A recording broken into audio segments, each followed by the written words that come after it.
My husband's ex and male tried to humiliate me for years until their almost anniversary stunt backfired and he finally cut them off for good. For reference, I, 28F, and my husband Shaw, 28M, have been married for 2 years. Shaw and I dated for 2 years before, but we'd known each other since high school. We didn't start dating for a few years after graduation. I met him at a restaurant unexpectedly, exchanged numbers, went on a few dates, and that's how we ended ourselves here, nearly 4 years later.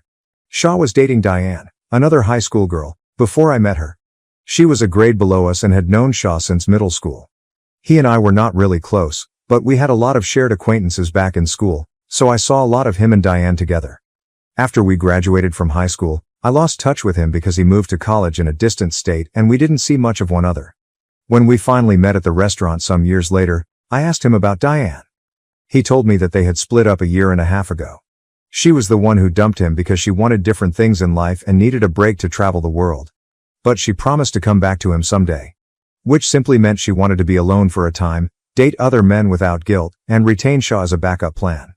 So, following the breakup, he remained friends with her but reduced contact. By the time we met, he'd nearly completely moved on from Diane. I had also begun to see him in a new light. He had matured much since our previous meeting in high school. Shaw and I reconnected 4 years ago and soon became friends. We still have the same laid-back relationship. He claims that is something he never had with Diane. She was continually trying to get him to chase after her because she thought it made her more beautiful. She flirted with other guys, went out with her friends without speaking to him for days, and never asked Shaw how he felt about anything. He stayed with her because he was young and stupid, and he felt obligated to make the relationship work because they had been together for so long. Another factor was that his mother, Sharon, 49F, was a major fan of Diane. Diane had met my mother-in-law numerous times while they were together. Sharon praised Diane and pretended to be someone else whenever Diane visited. According to Shaw, Diane did the same thing for Sharon, showering her with accolades and acting like a completely different person to impress her. They would chat about other people, particularly Shaw's female acquaintances, whom he despised, and sometimes even about him. Shaw's aunts and cousins. Diane is also conventionally attractive, which makes Sharon appreciate her even more. I'm not sure why that exists, but it does.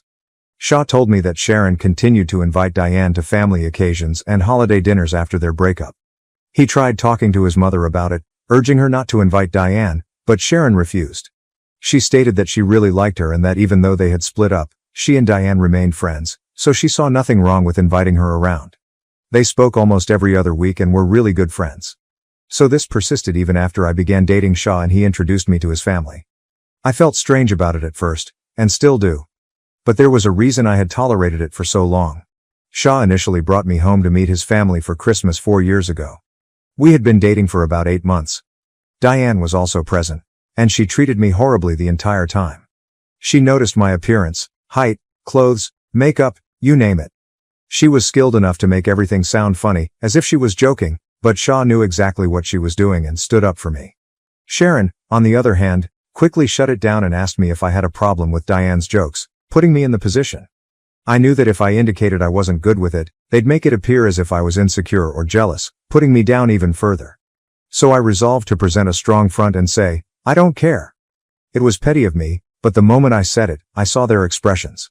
They seemed surprised and annoyed. That's when I realized I'd done the correct thing. When Shaw and I came home, he apologized to me for Sharon and Diane's behavior.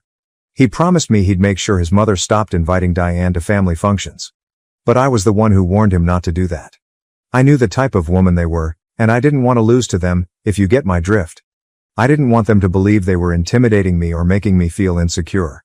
Because they had not. And I felt compelled to prove it. I explained this to Shaw, and although he was astonished by my approach, he stopped interfering after that day. Since then, Diane has attended every single family function Sharon has thrown. Every time they act the same way with me. Snide remarks. Backhanded compliments. Constant attempts to bring up Diane's past with Shaw, even when it is entirely unrelated, in order to make things difficult for me. I've confronted everything with a brave face, and I try to remain as unmoved as possible. Sharon has even stated multiple times that Diane was her ideal daughter-in-law and would have made a better bride for Shaw. Indirectly, of course. It was bothersome, but I tried to seem unconcerned. Because as long as Shaw was by my side, I didn't mind what others said. Sharon and Diane could talk for hours on end, and it wouldn't matter to me. That's how I've handled things for the past 4 years. And I intended to maintain the same mindset for the next 4. I was not going to be the first one to snap, that was for sure. Now let's get into what actually happened, the incident that brought me here. Sharon became 49 years old 3 days ago. Every year, she throws a big celebration for her family and friends. This year, Shah did not want to attend. Instead, he wanted to attend his co-worker's engagement celebration, which happened to fall on the same day. And he had good reasons. His co-worker was only getting engaged once, and they were really close. However, Sharon refused to accept it. She made him pledge to attend her birthday party instead. And after days of pressure, she wore him out. So we decided to go. Diane was invited to the function, just like any other. And she dressed to the nines. For some reason, Sharon was also overdressed. But it was her birthday, so I let that one go. Shah and I had agreed to leave after Sharon cut the cake and attend the engagement celebration.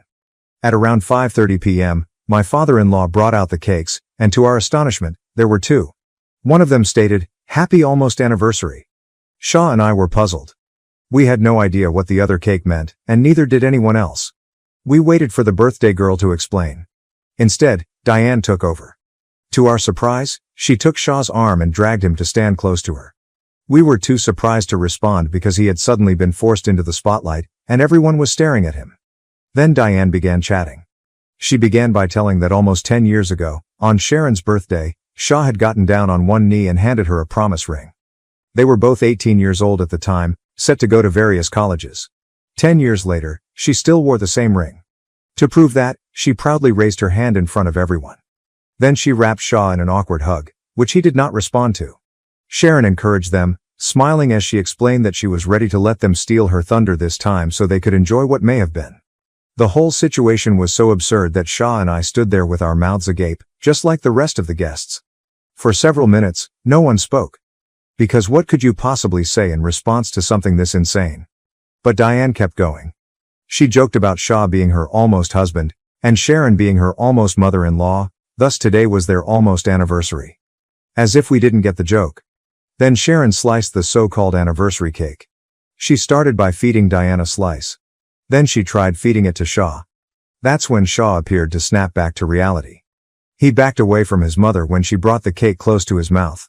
Sharon was astonished and questioned him, "What's wrong?" That's when all hell broke loose. Shah exploded. He began shouting at Sharon and Diane, calling them out for what they had just done. Years of pent-up rage eventually spilled out, right there, in the thick of the celebration. He ripped into them, calling them shallow, ignorant, and so self-centered that they had become entirely insane. He admitted that he felt humiliated to have ever been engaged with Diane. He was even more mortified that he was biologically connected to Sharon. Because they were the trashiest women he'd ever met. I have to admit that his reaction surprised me. Shah is normally a pretty calm guy. He rarely yells or gets furious with others. It takes a lot to drive him to the brink. But Sharon and Diane had finally finished it. With each other's assistance, of course. After shouting at them, Shah stormed out of the party, followed by me. Instead, we took a taxi directly to his co-worker's place. I tried to talk to him in the cab, but he was clearly agitated. He said he didn't want to talk about his mother or his ex at that time. So I dropped it. When we arrived at the engagement party, his attitude gradually improved as he greeted his friends and co-workers. I was happy to see he was doing well.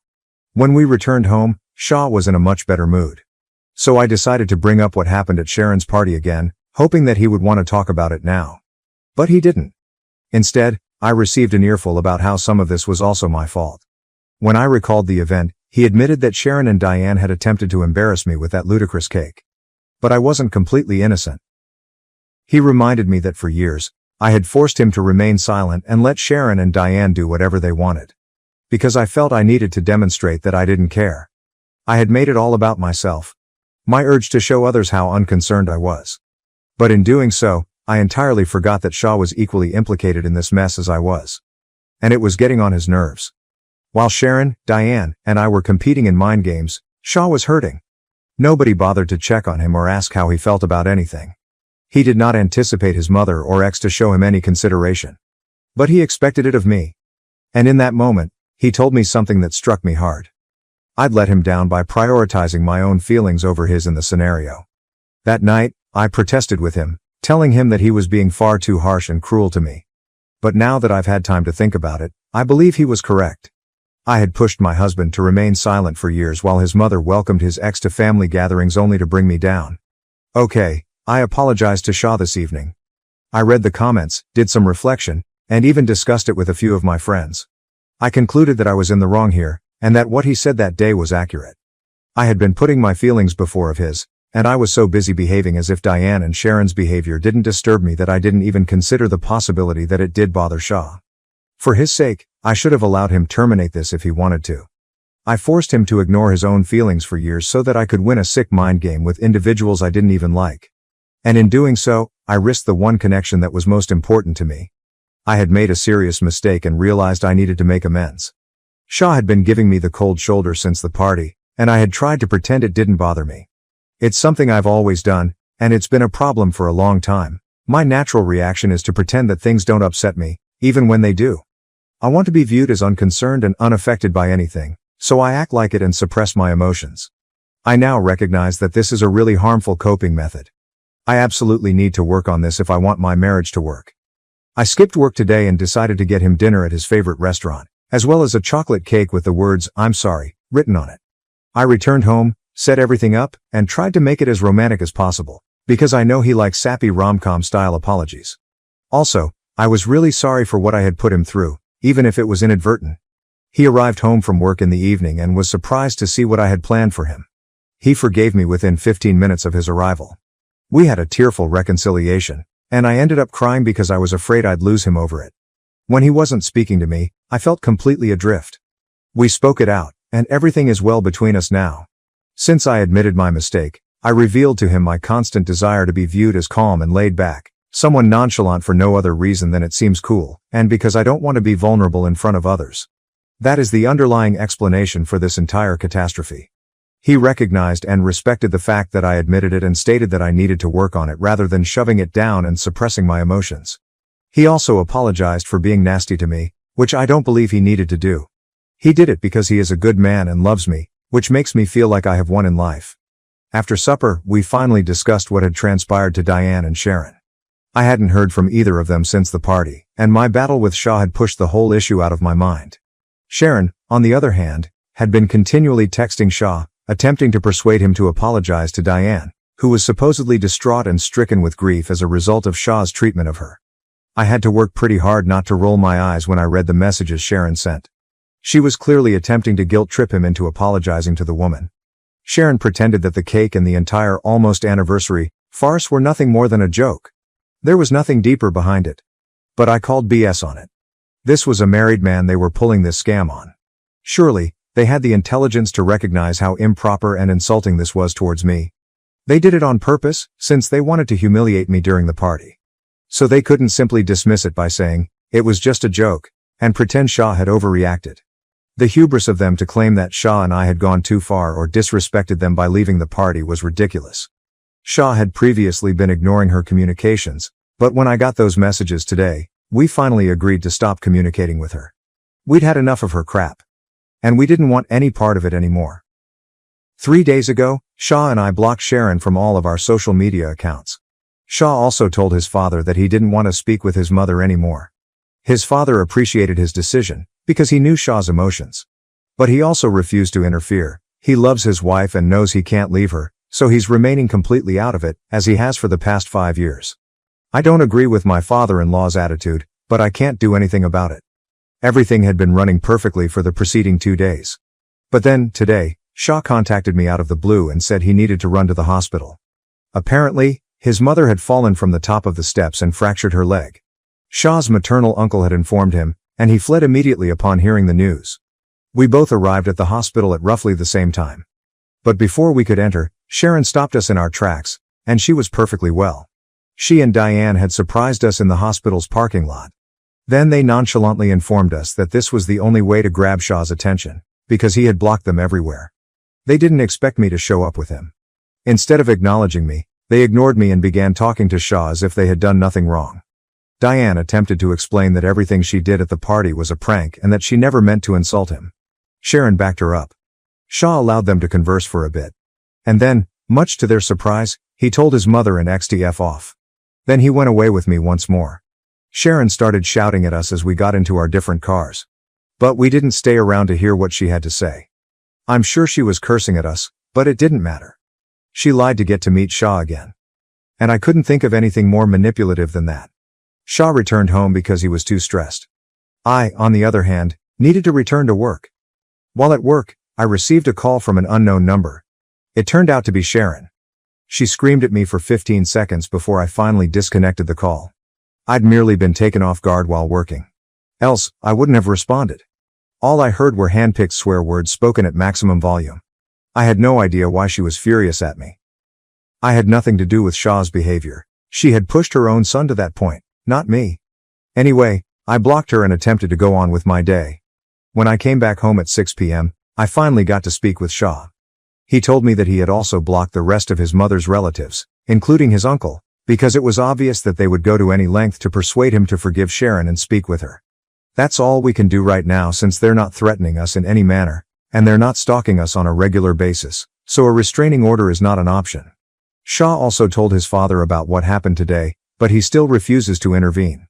It's his choice, and Shah adores his father, so I won't say anything right now. But, personally, I don't think my father-in-law's behavior is a wonderful example of being a good father. The least he could do was speak to his wife and advocate for his son. But he won't even do it. Shah adores his father, but the man has never stood up for him when it comes to Sharon. I've only kept my mouth shut out of respect for their relationship. Otherwise, I'd have a lot to say about how incredibly selfish his entire family is. They never think about anyone other than themselves. I will never understand how a man like Shah could come from such a family. Hello everyone, it's been a week since I last updated. Yesterday, Shah and I decided to file a restraining order against Sharon and Diane because of something they did to me. Or, more precisely, attempted to do. 3 days ago, on Thursday, I was returning from work. On Thursdays, I normally go to a coffee shop near my office and purchase myself a frappuccino as a treat. Last Thursday, I was planning to do the same. But as soon as I walked into the shop, Diane and Sharon rose from their chairs, where they had been waiting for me, and rushed straight at me with their coffees. Before I could even respond, they both flung their drinks in my face. Then Diane took some whipped cream from her cup and put it into my hair. I was stunned. I just froze on the spot as everyone laughed. The baristas ran over to assist me clean up. They did their best to remove the muck off of me, so a big thanks to them for basically quitting their work to assist me. Even the other customers were patient and kind. When I finally got the most of it off, my clothing were sticky and unpleasant, and my hair was horrible, but at least I was cleaner. Some of the other patrons inquired about me, and one even asked if I wanted to contact the cops. So I did. I reported Diane and Sharon and filed charges against them. However, they just received a fine, a slap on the wrist, because this was a misdemeanor and they had not physically hurt me. Unless you consider my clothes, which I can't wear to work again due to fading brown coffee stains on the front. Nonetheless, we filed charges, and the incident is now on their record, which will strengthen our case. Shah wanted to make this public, so he posted about it on social media so that more people would be aware and avoid Diane and his mother. But he changed his mind when he saw I just wanted to move on from this without any further complications. Honestly, that encounter shook me more than I expected. It may seem ridiculous, but it actually made me think. If things had escalated, it might have been far worse than them throwing coffee in my face. They could have really injured me if they wanted to. They were familiar with my routine thanks to my social media presence. They had my address. This could have gone extremely wrong. Shah and I had been considering moving since we had a good financial year. But with what occurred, we will definitely be going.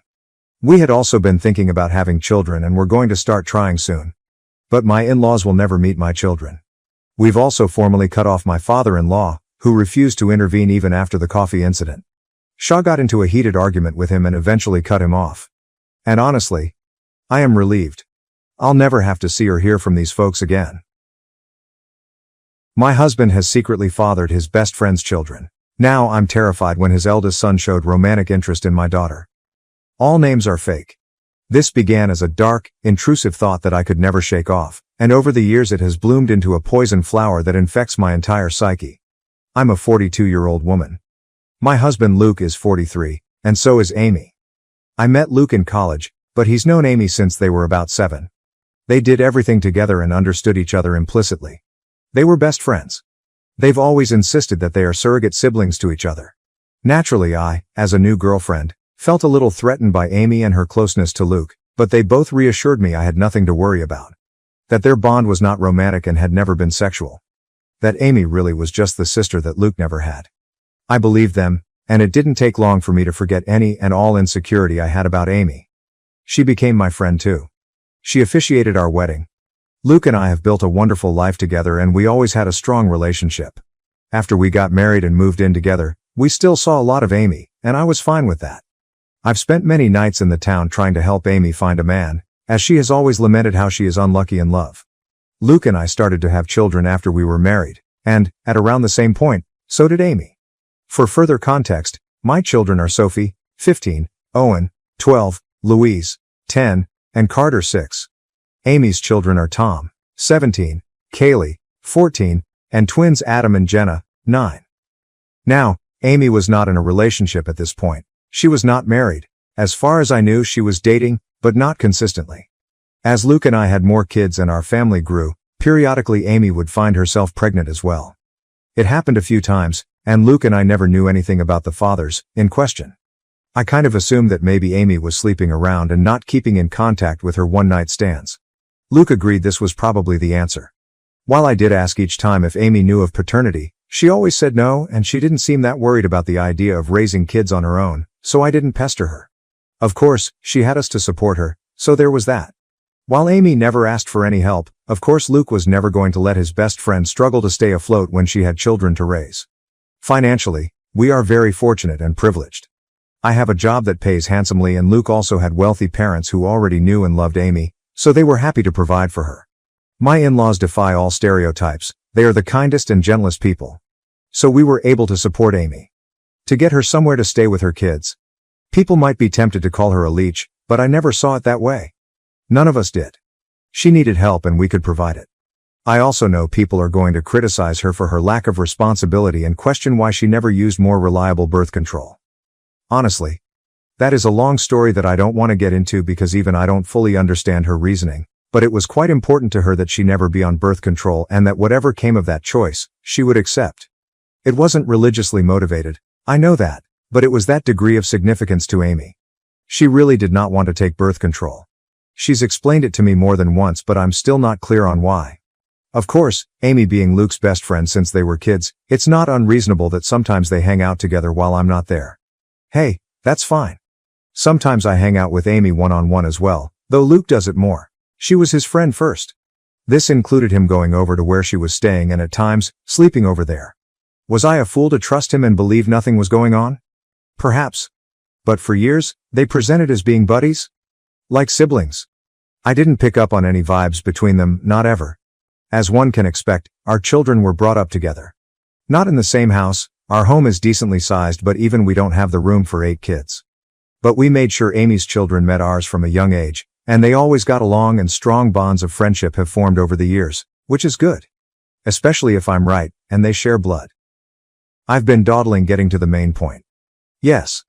I have come to suspect that Luke fathered at least one of Amy's kids, if not all of them. Frankly, I do suspect they are all his. I would never have believed my husband to be capable of such a thing, and he's given me no indication that he is the unfaithful sort. But he does spend a lot of time with Amy, and I have to confess I cannot remember seeing her with any real boyfriend over the years. She would talk to men at bars and parties, I would try to be her wingman, and so on. But nothing ever seemed to really happen, so when she got pregnant the first time, I was curious. When it happened again and again, I began to wonder if she had some sort of secret fella who she didn't want us to know about for whatever reason. But I couldn't think of any reason why she would hide him, especially from her children. After Carter, our youngest, was born, Luke and I agreed that the time had come for him to have a vasectomy. Amy's twins had come just a couple of years prior. Of course, after the procedure, Luke and I continued to make love, but I no longer had to think about pregnancy. Meanwhile, Amy never got pregnant again, after the twins. Is it a coincidence that Luke had a vasectomy and then both of us stopped getting pregnant? I don't know. But Luke would still visit her, and he wasn't just going to see her, but checking up on her children as well. In general, I should have paid more attention to it sooner. But Luke has always acted like a father to them, especially as they've gotten older. He's the father they never had. He doesn't neglect me, or our children, not one bit. He's doing double duty. On its own, the idea that he is a surrogate father to Amy's fatherless children isn't inherently suspicious. One could call it noble. But it combines with a lot of other little things. There is appearance as well. I won't go into specifics of hair color, eye color, or unique physical traits, because I'd rather limit the identifying factors of the people involved and keep this whole thing as vague as possible. But suffice it to say, Amy's children, they certainly look like they could be Luke's. Kaylee has a very unusual allergy that Luke also has. The twins look very much like him, Adam in particular. The older Tom has gotten, the more of Luke I can see in his face and personality. While their race doesn't matter, the reality is that Luke is a different race than Amy, and Amy's children look pretty biracial. I could easily believe their father is the same race as Luke.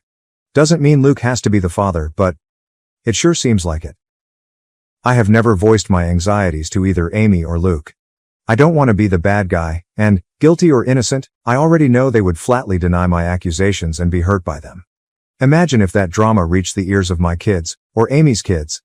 Either way, Luke continues to spend time with Amy and her children, just as her children spend time with mine. I have hinted to Luke that I feel needy for more attention and wish he wouldn't give as much to Amy. But he either missed my cues or pretended that he missed them. I don't want to push this idea that he's favoring her, because it's not even really true. He's never neglected me for her. I can't shake the feeling that Luke and Amy have been intimate before, likely numerous times. So far as I know, Amy never really wanted to be a mother either. She wasn't opposed to it, and when each of her children came into the world she instantly fell in love with them, but motherhood was never really a major part of her life plan or identity. In the grand scheme of things, when we would talk about the future, she would sometimes mention a husband and children, but it never seemed like something she had her heart particularly set on. So, I don't think this is a case of Luke just giving Amy children. I doubt that was the motive for the infidelity. That would have been a side effect. I've been letting this go and turning a blind eye for years. It was a dark thought in the back of my mind after Kaylee's allergy was discovered, but I dismissed it. Got worse after the twins were born. I dismissed it. Then, when Amy stopped having babies, I wanted to feel reassured by that. But, Luke had gotten a vasectomy, so if anything, that made my anxiety worse. There have been nights that I wished the twins were younger, that they had come along after Luke's procedure. It's been twisting me into knots for a long time, but I don't want to be the one who rips our family apart, especially since, technically, I could be wrong. Except now I'm very afraid, because in the last few months we've had a new development in our kids' social circle. Tom, Amy's eldest, asked Sophie out. Sophie? My eldest. She's really blossomed over these last few years and become quite the outspoken beauty, so I'm not shocked to see she's getting male attention, but Tom asking her out had me thrown. Sophie said no, but only because I'm quite protective when it comes to her exploring dating, and she knew she'd have to ask me first. I could tell she was flattered and intrigued by his interest and wanted to say yes. She approached me to talk to me about it. Bless my girl, she did everything right. I think she expected I would see things her way and agree that she could date Tom. Much to her surprise, I very firmly said no. That caused a bit of conflict. She didn't even want to date him that badly, she just couldn't understand why she wasn't allowed to. And I couldn't explain it to her. All I could come up with was, he's too old for you, which he is, but it's not really about that. When Amy and Luke heard, I was so very curious to see what their reactions would be. If either of them had agreed with Sophie and tried to convince me that the two of them should be allowed to date, I think I would have been relieved and taken that as proof that I was wrong about something going on between them. Wrong about who fathered Amy's children. But, the ambiguity continued. They took my side. Both of them put their foot down, though not as fiercely as I did. Luke agreed with me, but he also worried that trying to forbid such a romance would only make Sophie want it more. He's probably right about that. Amy seemed more apathetic to the idea. She didn't want Tom to date Sophie either, and she backed me up. But I don't know, she just wasn't taking it as seriously. She seemed to think it was a fleeting crush. Well, it wasn't. In the months following those conversations, Tom would spend more and more time with Sophie. They would be alone, or with other friends, any time they possibly could. It's become abundantly clear that Tom is crazy about Sophie and wants to be with her. And he definitely wants to be physical. I've been watching them like a hawk and noticed his eye wandering many times. And while I'm doing everything I can to kill this budding romance in the crib, I also am feeling somewhat powerless. Sophie hasn't outwardly defied me, she's still just hanging out with Tom as friends. So forcing them to stop spending time together would be unreasonable, and probably encourage more sneaking around. But I'm so afraid that they're already doing that. My nightmare is that they're secretly dating, and doing God knows what when no one is looking. I've observed Tom being rather handsy with Sophie, and she presents no objection whatsoever. And I just don't know what to say. I had considered trying to convince Sophie that Tom is like her brother, but if she doesn't see him that way, I don't really have the power to rewrite their emotional dynamic or the history of their friendship.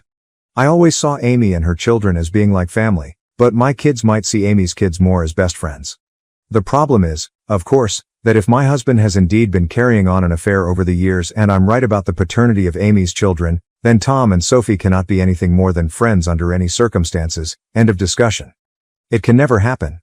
I feel powerless to stop it, though. Luke has apparently talked to Tom about this, as has Amy, but he is unrelenting and he won't give up on Sophie. I think she enjoys that attention and devotion. Tom has also confronted me and asked why I'm so against this when I know him very well and I know he would be good to Sophie. I didn't know what to say other than to fall back on her being too young for him. But that won't work forever. If, God forbid, they're still attracted to each other in a few years, then they'll pursue this with abandon, and once they're legal adults, there's nothing I can do about it. Amy and Luke agree with me that Tom cannot date Sophie, but that's all they've really done. They feel just as powerless as me to prevent teen love. It genuinely feels sometimes like they've just given up and will bury their heads in the sand about this. Just do nothing and hope the feelings pass as Tom and Sophie get older. Which, yeah, they're in high school. It's unlikely Tom will be in love with Sophie forever. But my fear is that she'll let him do something intimate with her before that time comes, something neither of them can take back. I am this close to opening a door I cannot close.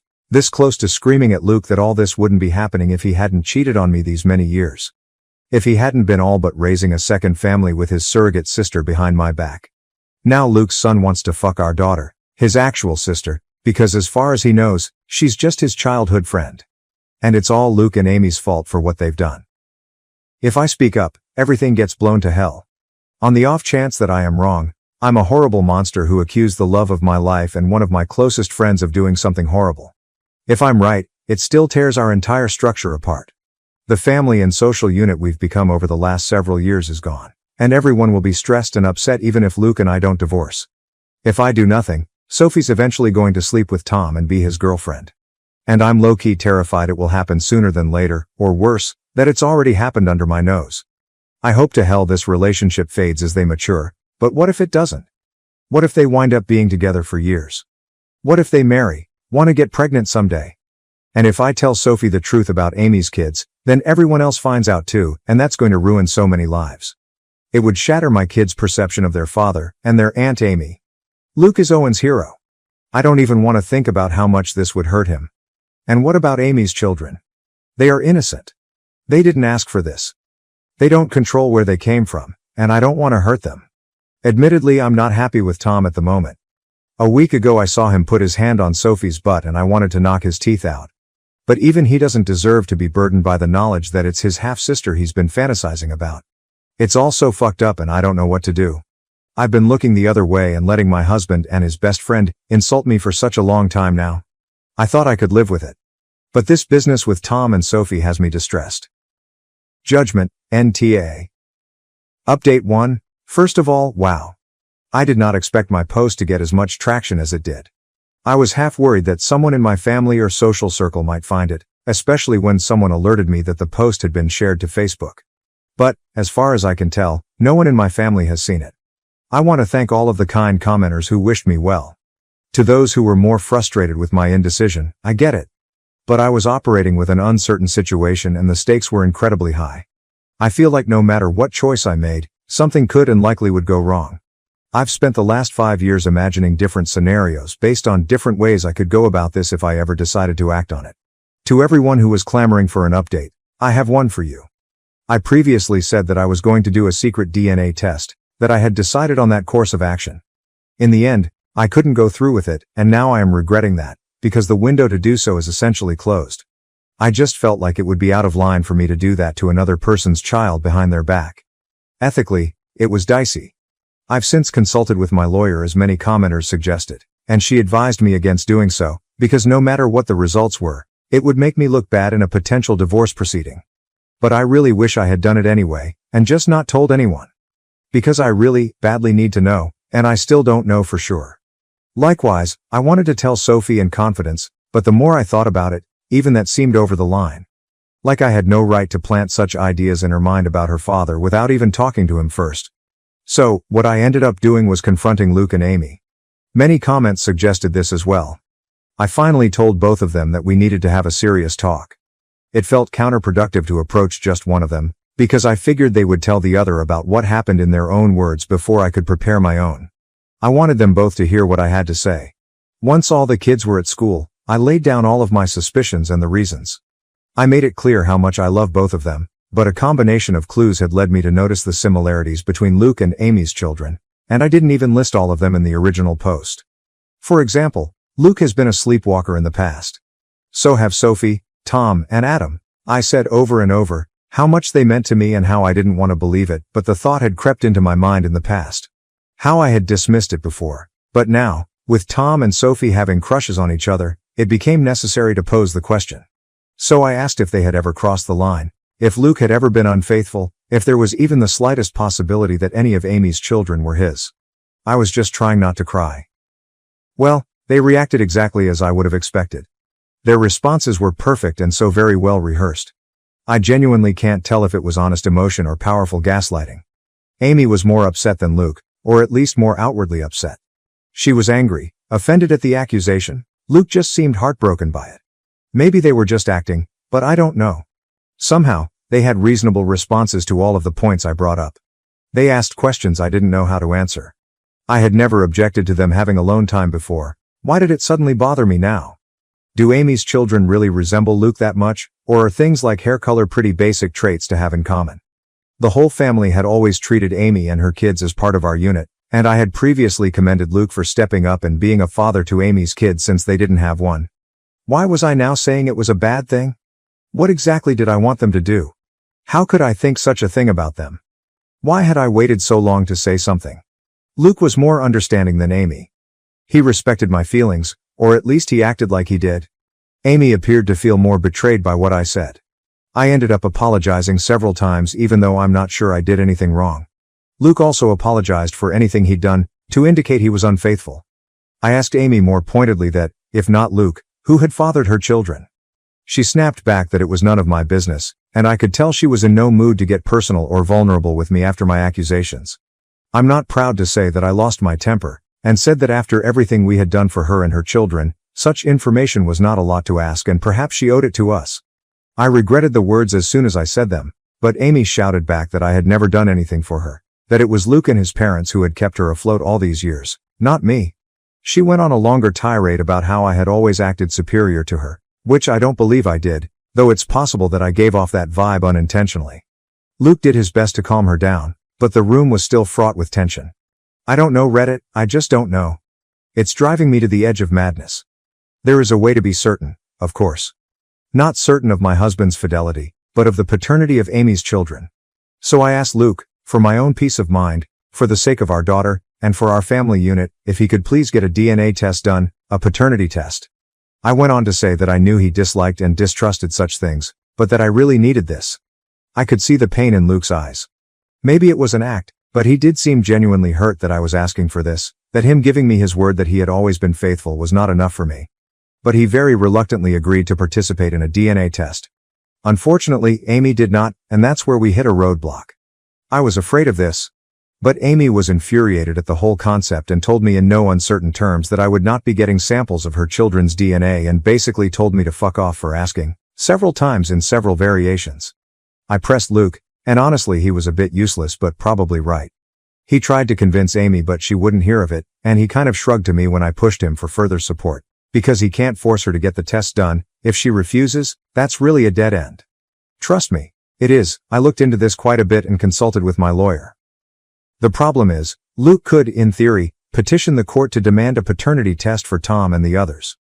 The issue is that, to do this, he'd essentially be claiming he slept with Amy and he believes her children to be his. That would be the version of events he'd be maintaining. But Luke has staunchly insisted that nothing ever happened with Amy. That he never cheated on me. Whether or not he's being honest about this is another story, but he'd essentially have to go on record and make a claim that he isn't prepared to make. He is quite certain the children aren't his and he has no intention of fighting for custody of them. So no judge is going to compel Amy to submit samples of her children's DNA. Tom is also old enough that his consent would be a factor. If both he and Amy refuse to participate in the test, it's unlikely that Luke would have a case. He'd have to target one of Amy's younger children, like say, one of the twins. But he doesn't want to do that. He doesn't want to take his best friend to court to prove something that, in his words, he already knows isn't true. Luke is asking me to please just let this go, and trust him, because pursuing this will fracture everything. And according to my lawyer, it's not realistic anyway. For Luke to establish paternity, he would need to admit to an affair in the first place, and he's not doing that. And if he did, that would pretty much be all the proof I needed to be certain, even if I'd need more in a court case. I pestered him further about Tom and Sophie. Insisted that I didn't want them dating. Luke agreed, and apparently Amy still agrees. Luke plans to have a talk with Tom and activate protective Papa Bear mode. Among other things, he's going to remind Tom that in a couple of months when he turns 18, him being intimate with Sophie will literally be a crime. I wouldn't actually press charges against him as I know he'd never do anything against Sophie's will, but I'm not above implying the threat. Thankfully, Luke isn't either. I did ask him if he'd be open to potentially swiping a sample of Tom's DNA to do a private paternity test, but he was very hesitant about the idea. Like me, he viewed it as unethical. He also pointed out that if we were to do this and Amy found out, it would mean the end of our friendship with her, most likely. Things are, Luke believes, still in a salvageable state, where Amy and I could reconcile and become friends again, and I can see how much he wants this to happen. But, if I did a DNA test on Tom behind Amy's back and she found out, I think she would hit the roof and I wouldn't entirely blame her. Though I'd be very interested to see the results. Luke ended up going to see Amy and spending the night. I know all of you are cringing and throwing up your hands, and trust me, I wasn't happy about it. That was a very long conversation. But he was adamant that he needed to perform damage control. So they spent the night together. With Luke maintaining that nothing happened, I did not sleep a wink and I kept texting him for updates. So far as I can tell, Amy will cool off, but she needs a little time. Luke and I talked things over when he came back the next morning. It was an emotionally fulfilling conversation and we ended up agreeing to take the kids, our kids, not Amy's, to visit their grandparents for a few days. It was an impromptu visit but we've done it before and they were delighted to have us. I just really wanted our family to spend some time together away from Amy's side of the family, so to speak. I always love getting to see my in-laws. I'll refer to them as Jim, 75 million, and Kat, 67 degrees Fahrenheit. I know Reddit is famous for stories about the mill from hell, but in my life that couldn't be further from the truth. I feel safe with them. To the point that, when they took notice of how distant Luke and I were from each other, I finally relented and confessed my fears. I told them of my anxiety that Amy and Luke were having an affair, and that Amy's children might be his. Here's where things got a little bit interesting. When I told them what I was feeling, Kat just gave Jim this pointed look, and did a big, dramatic sigh. So it turns out, Kat has had similar misgivings to mine and genuinely suspected over the years that Luke and Amy were closer than they'd ever admit, that they had crossed the line in the past. Jim, on the other hand, simply refuses to even consider the idea. He has always insisted that Kat is seeing things that aren't there. He maintains that Luke and Amy are like siblings, and would never do such a thing. Kat thinks his stance on this is naive and that, even if she and Jim had taken Amy in and loved her like a daughter, that didn't mean Luke viewed her as a sister or that she viewed him as a brother. But Jim just continued to insist that this is what they are and had always been. I could tell that he and Kat have already had this conversation before, and they kept going in circles, with Kat getting exasperated. She pointed out that, surrogate siblings or not, Luke and Amy were not actually brother and sister, so nothing was stopping them from being physical together if they felt a mutual attraction. At that point, Jim just sighed and walked away from the conversation. So yes, Kat has privately wondered if Amy's children weren't fathered by Luke, which is part of why she has always treated them as her grandchildren. Which was never something that I minded, to be clear. I also don't mind that Kat never voiced these concerns to me. She had no proof, and she saw far less of Luke and Amy's closeness in our adult lives than I did. As for the kids? They're doing all right. I don't know what Amy told her children, but I think the general consensus, the official version of events, is that Amy and I had a fight and needed a break from each other. That's what Luke and I told our children, and when pressed for more information, Luke did defend me and shut down the questions, saying it wasn't their business. I don't know if Amy kept to that version of events, but my children and her children have each other's phone numbers and social media, so they've presumably still been in contact over the last 2 days. I think my kids would have kept Amy's kids in the loop on the updates, and if Amy had told them anything else significant, they would have relayed that information to my kids. After all, we know Sophie and Tom are very close. I did try and talk to Sophie about that more, but the timing was off, because Sophie rejected my counsel and interpreted my reinforced reluctance as being attributed to my fight with Amy. She maintained that she wasn't dating Tom. To what degree that's actually true, I don't know. But she was going to remain close friends with him, and while she isn't usually a disobedient child, she made it very clear that she was putting her foot down on this one, and, to be fair, I can't really justify trying to separate them or forbid them from being friends. They've known each other for years. Luke has my back on them not being allowed to date, but he wouldn't have my back on them not hanging out anymore. I wish I had a more definitive update. If anything significant happens in the next few days, I can let you guys know. I'm mostly just kicking myself for not having done the secret test, even for my own peace of mind, as now I feel like I'm locked out of the only way to get definitive proof one way or the other. Comments. Comment 1. They spent the night together. OP, come on. That's not acceptable. They're definitely a couple. Comment 2. Honestly, do you really think he's sleeping on the sofa? Why is he sleeping over there if there is nothing going on? You go to your friend's house and talk, and then you go back home to your wife and kids. WTF? What about your kids? He doesn't give a shit about any of you. Time to have another chat with the lawyer, and you really need to get more angry about this. You are way too understanding. This woman has wrecked all your lives, and even your in-laws have been suspecting the same all along. Comment 3. Luke and Amy are a couple and OP is the side piece at this point. Update 3. I think my husband fathered his best friend's children, and now one of them is attracted to my daughter. 1 day later. I didn't expect to have another update so quickly, but after posting my first update I did a lot of thinking about my kids. I ultimately decided that whatever else happened, I needed to warn Sophie about the situation, and do so immediately. To hell with Luke and whatever that meant for him. To hell if that meant all of the kids learned of the situation.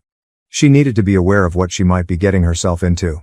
So I discreetly kept her out of school.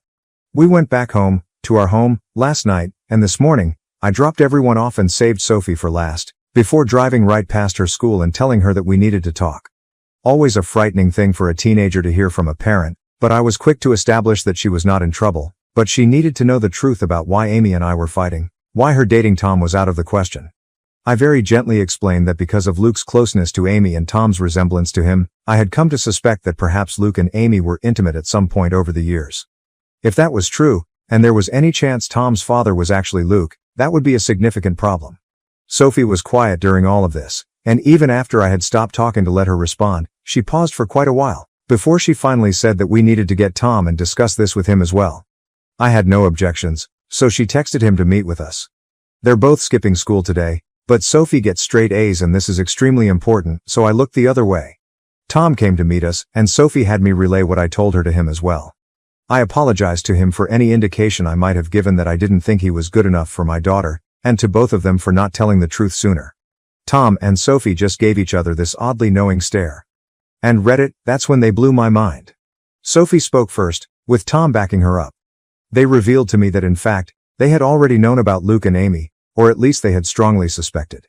Apparently Tom has overheard conversations that are questionable, as well as overhearing the sounds of sex from Amy's room, sounds he would just as soon forget, but all signs point to Amy's lover having been Luke. Tom had wondered for a very long time, and back in January, he finally voiced his fears to Sophie. She agreed with them. She could also see a strange sort of closeness between her father and his mother. They agreed that Luke was likely having an affair. They agreed that because of Kaylee's allergy, Luke might very well be her father. And if Kaylee was Luke's daughter, the rest of Tom's siblings could be Luke's as well. Tom could be Luke's kid himself. The math led them to the same places as me. So Sophie and Tom came up with a little plan. As it turns out, they are not in love. They never were. They're still just best friends. But they had the same instinct as me, that they didn't want to blow up our entire family and social unit without more direct evidence, which Tom has been working on acquiring. And though Sophie very badly wanted to tell me the truth, she was hesitant because she knew it would shatter me. She had no idea I was already suffering in silence.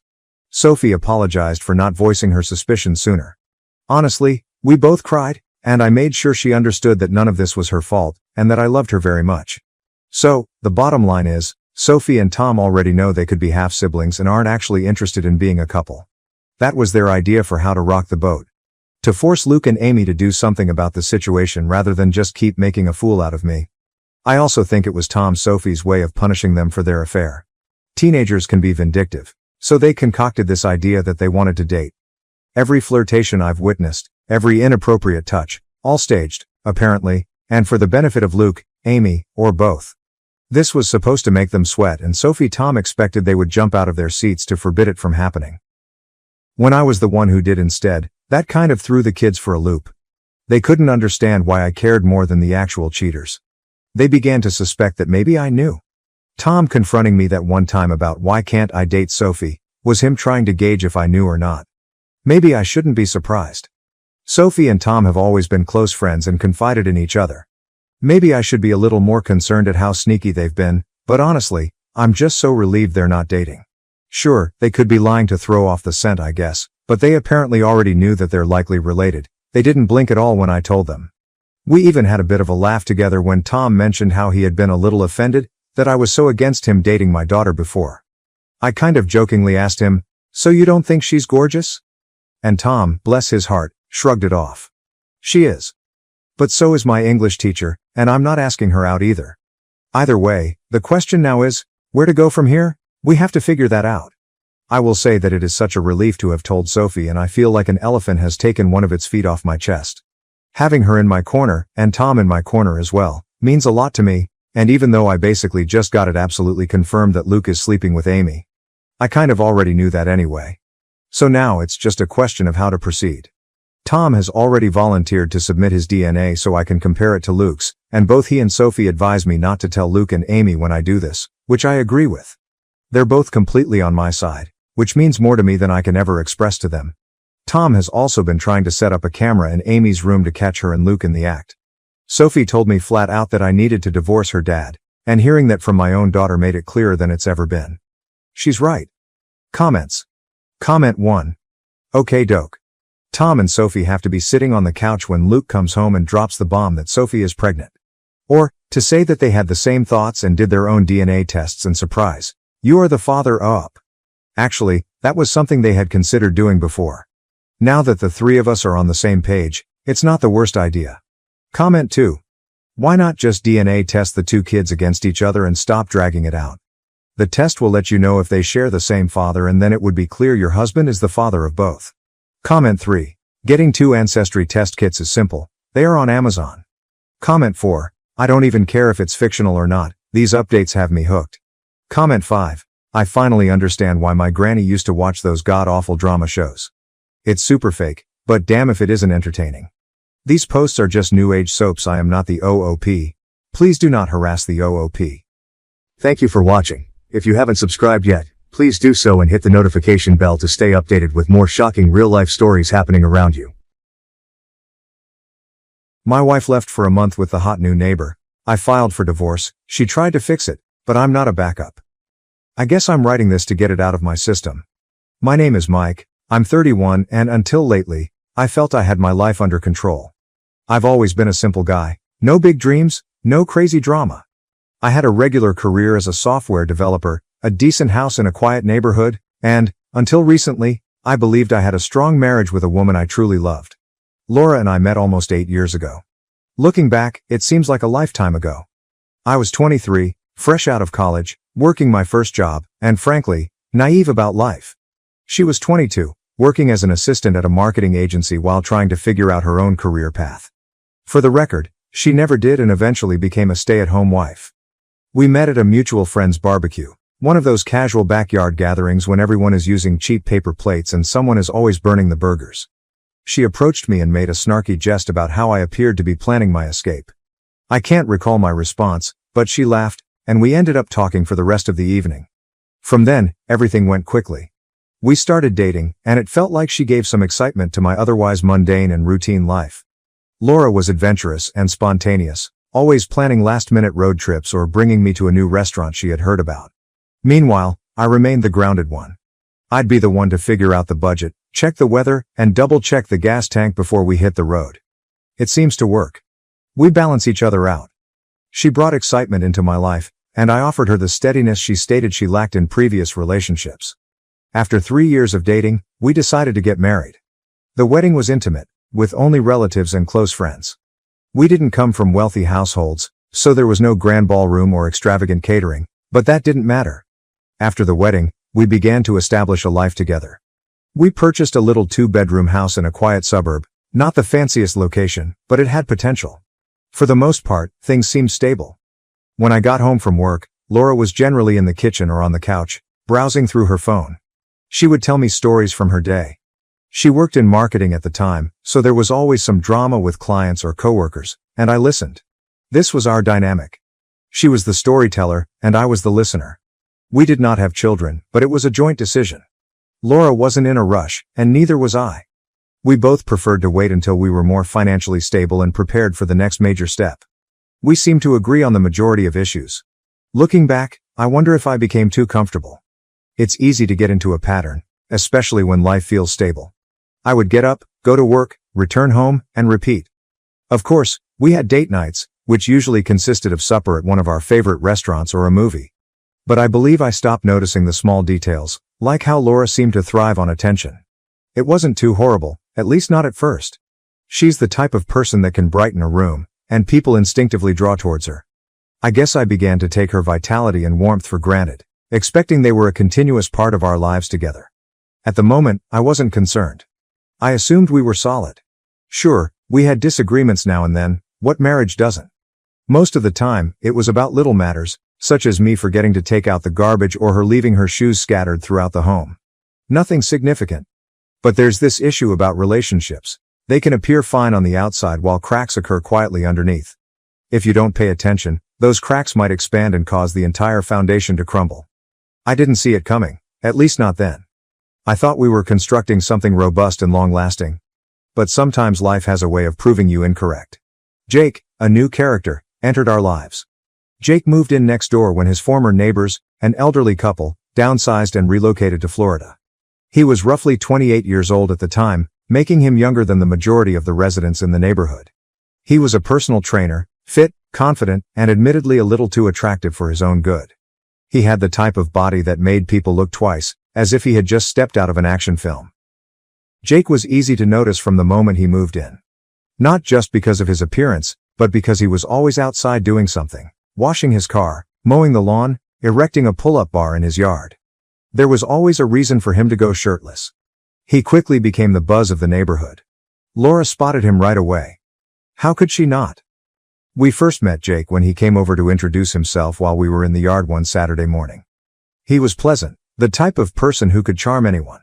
Laura started up a discussion with him almost immediately, asking where he was from, what he did for a living, and how he liked the neighborhood. I recall standing there, smiling and nodding, barely able to say anything while the two of them chatted like old friends. At the time, I didn't think much of it. Laura was outgoing. She spoke to everyone. She'd be just as chatty with the mailman or the guy at the hardware store.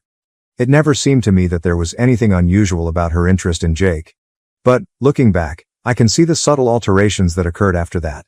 It started with casual talks. Laura always found a cause to join Jake outside. At first, it was small tasks like getting the mail, watering the plants, and putting out the trash. However, these brief jobs invariably led to 10 or 15-minute conversations with Jake.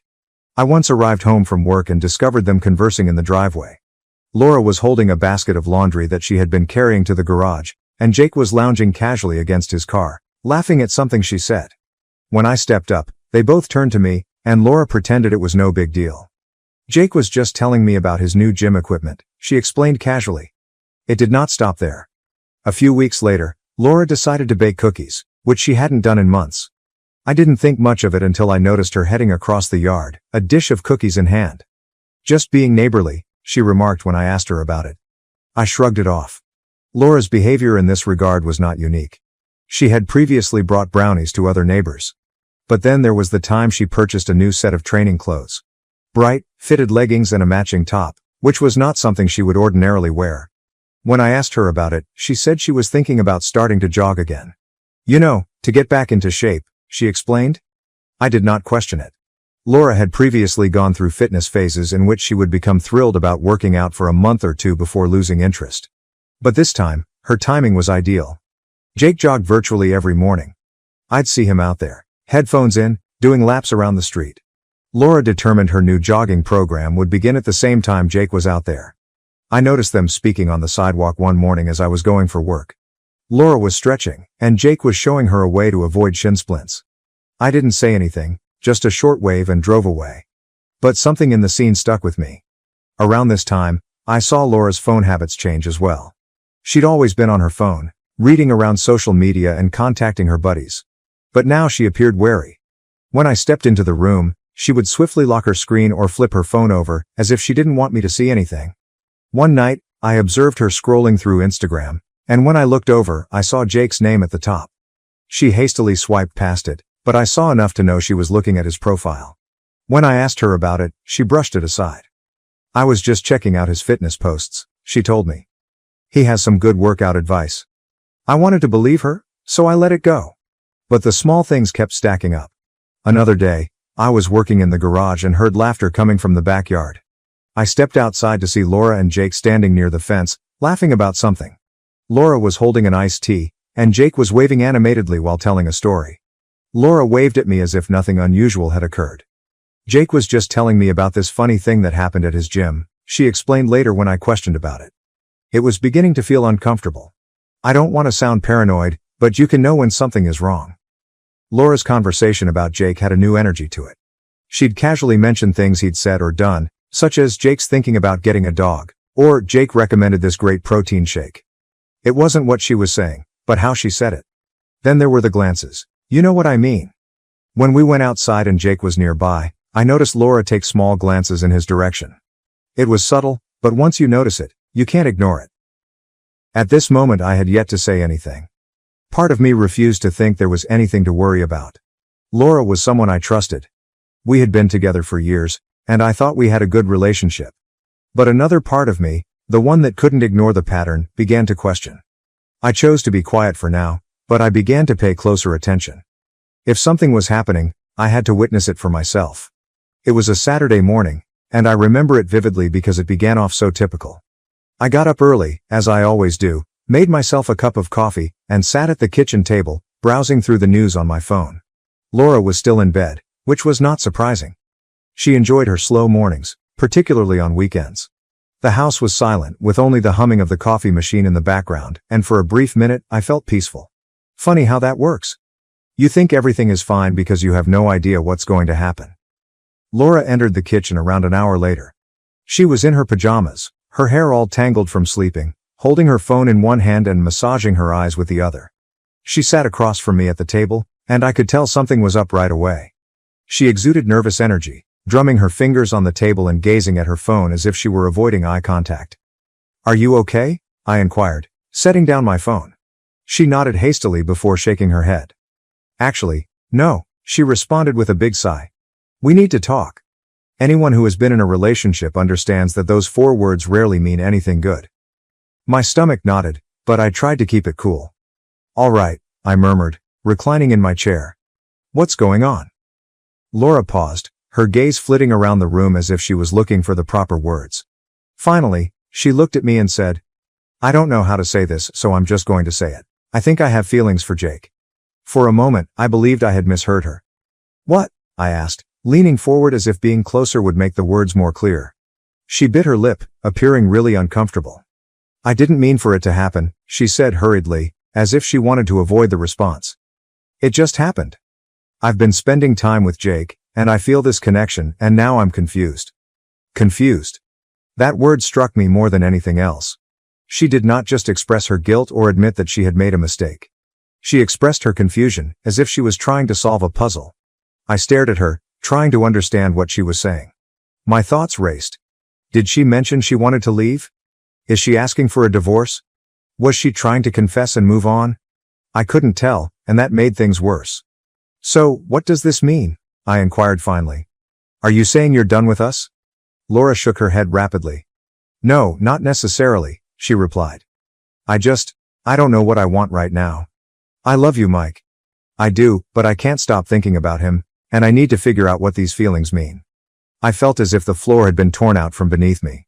We'd been together for years, had established a life together, and now she said she wasn't sure she wanted to be with me anymore. It was surreal. I took a deep breath and tried to hold my voice steady. "So, what are you saying? You want to take a break?" She hesitated and then nodded. "Kind of," she responded. "I need time to figure things out. I was thinking maybe I could take a month to spend some time with Jake and see if there's something real there." If it doesn't work out, then we can focus on ourselves.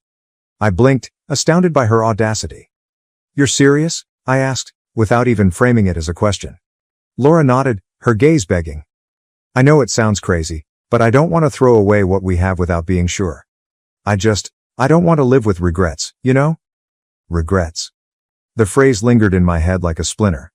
She was talking about regrets as if she was the one putting everything on the line, as if my feelings were secondary to her life-changing decisions. I sat there, staring at her, a combination of rage and incredulity boiling beneath the surface. Part of me wanted to yell at her for being so selfish. But another part of me, perhaps the calmer, more calculated side, chose to remain silent and let her dig her own hole. All right, I murmured, reclining back in my chair. Laura blinked, apparently taken off guard. Wait, really? Sure, I replied, shrugging as if it were no great issue. If you think that's what you need, go ahead. Her look flickered, as if she didn't know whether I was being real or mocking. I just think it's the best way to figure out where my heart is, she admitted cautiously. Sure, I replied. Do what you need to do. Inside, I was already finished. When she mentioned she wanted to spend a month with another man, my brain flicked a switch. But I didn't want to show my cards yet. If she was willing to abandon our marriage for a dream with a neighbor, I was curious to see how far she would go. Laura let out a relieved sigh, as if she had just been given permission to accomplish something heroic. Thank you, she replied, reaching across the table to touch my hand. I know this is a lot to ask, but I really believe it's the right thing for us. I stood up and grabbed my coffee mug, pulling my hand away. Sure, I repeated, my voice flat.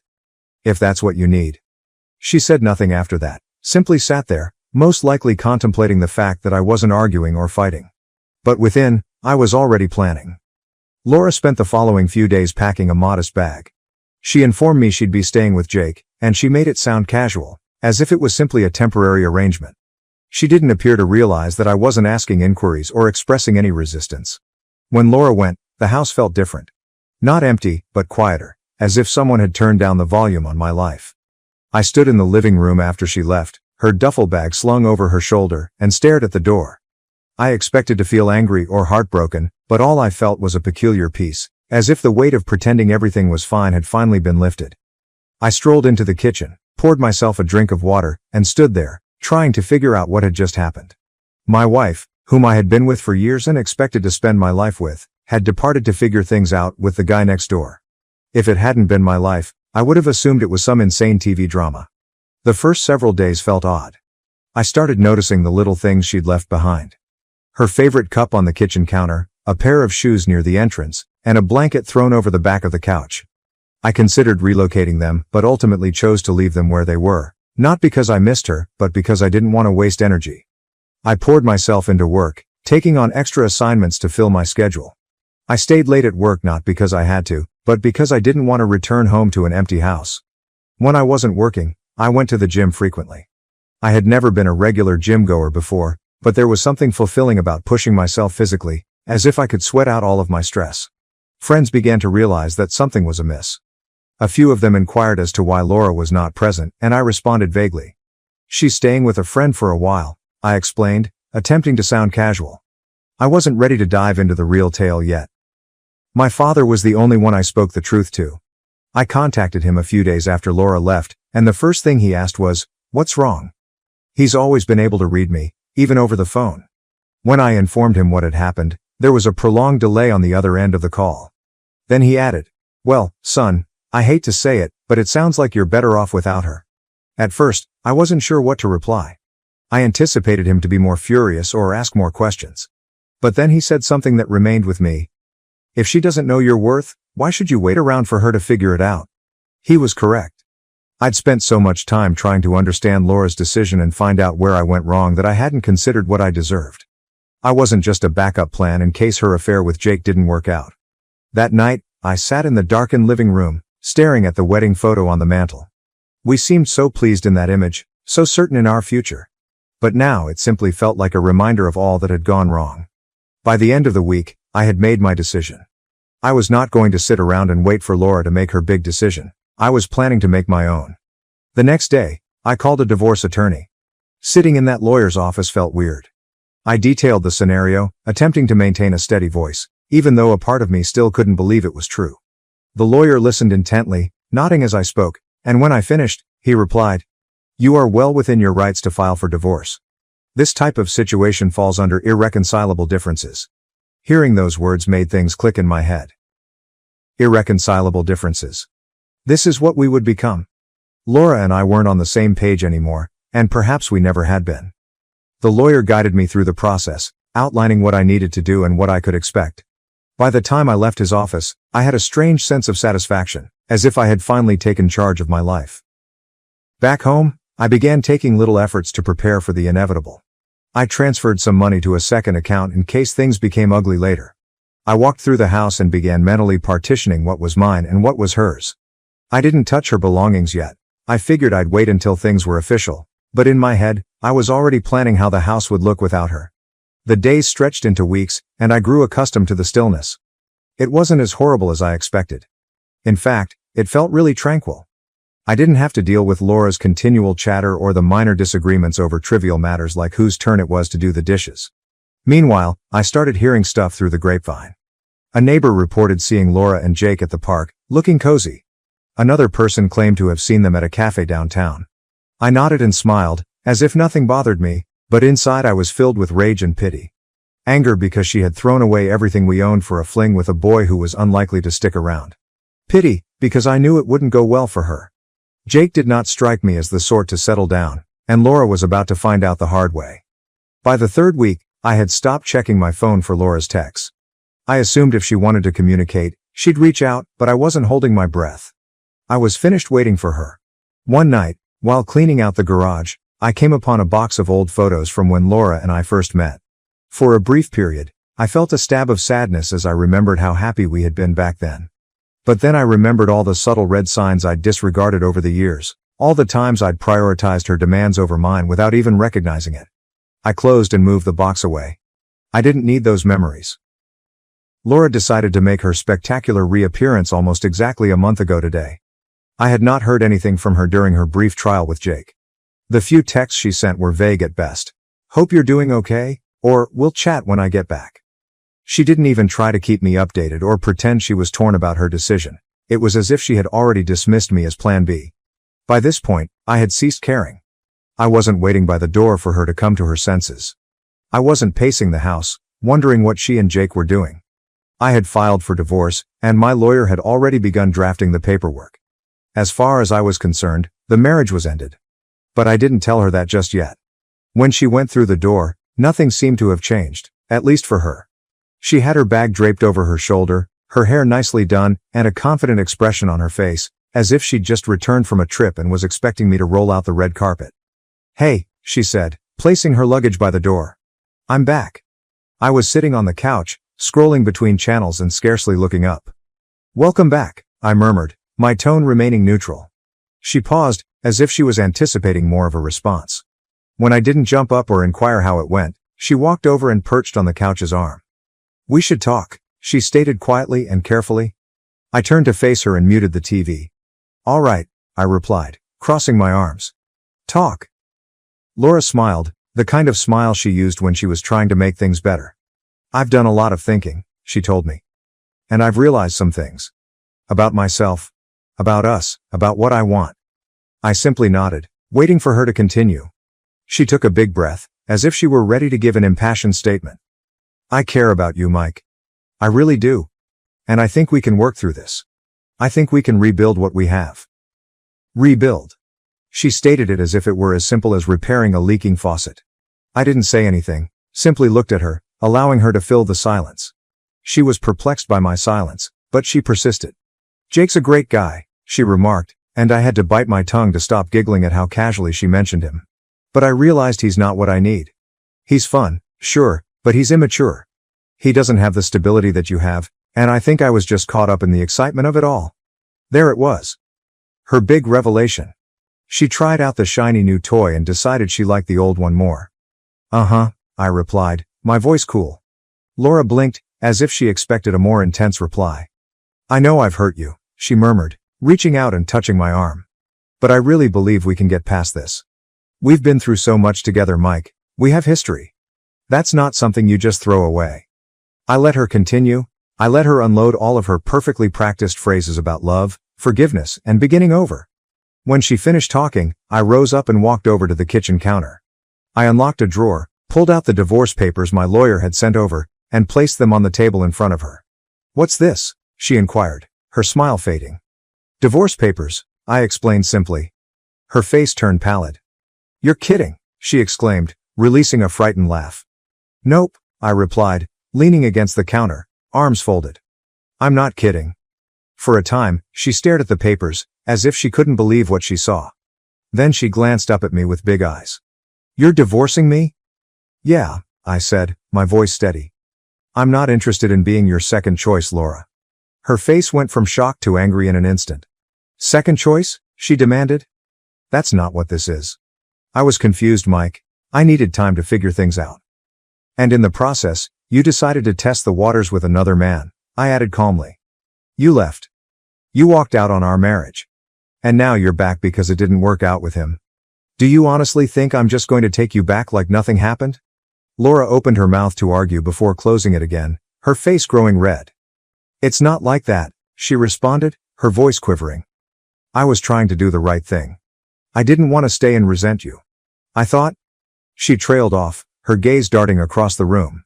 "You thought you could have it both ways," I said for her. She stood up and crossed her arms. "You're making a mistake, Mike. We can fix this." "I know we can." "No," I replied firmly. "We can't. You made your choice, and now I'm making mine." She appeared to be about to cry, but I didn't let that affect me. I had already made up my mind. The remainder of the conversation was a haze. She tried to argue and guilt me into altering my mind. She discussed our history, our home, and even the possibility of starting a family someday. But nothing worked. Finally, she stormed out of the house. I stood there for a time, staring at the empty area where she had been, without feeling anything. No sadness, no regret, no second thoughts, only relief. Later that night, I called my lawyer to inform him that Laura had seen the paperwork. He said, "How'd she take it?" "Not great," I remarked, smirking. "Do you want to give her time to process, or should we move forward?" "Move forward," I instructed without hesitation. It wasn't easy standing up to Laura, but it was ultimately the correct thing to do. She viewed me as a backup plan in case her fling didn't work out. And if she believed I'd take it, she obviously didn't know me as well as she imagined. I knew she would not give up easily. Laura was not the sort to simply walk away from a confrontation, especially one in which she thought she was losing. I'd hardly sat down when my phone buzzed with a text from her. "This isn't over." I gazed at the message for a second before locking my phone and throwing it on the couch. She was correct. It was not over. Not yet. But it would happen soon enough. The following several days were eventful, to say the least. Laura arrived unannounced the next evening, beating on the door as if she were attempting to break it down. "Mike, open the door," she exclaimed. I opened it, keeping a bland attitude. "What do you want, Laura?" She rushed by me and stormed into the living room, as if she still lived there. "We need to talk," she stated, pacing back and forth. "You can't just file for divorce without giving me a chance to fix things." I leaned against the doorframe and crossed my arms. "You had your chance," I replied quietly. "You made your decision when you left."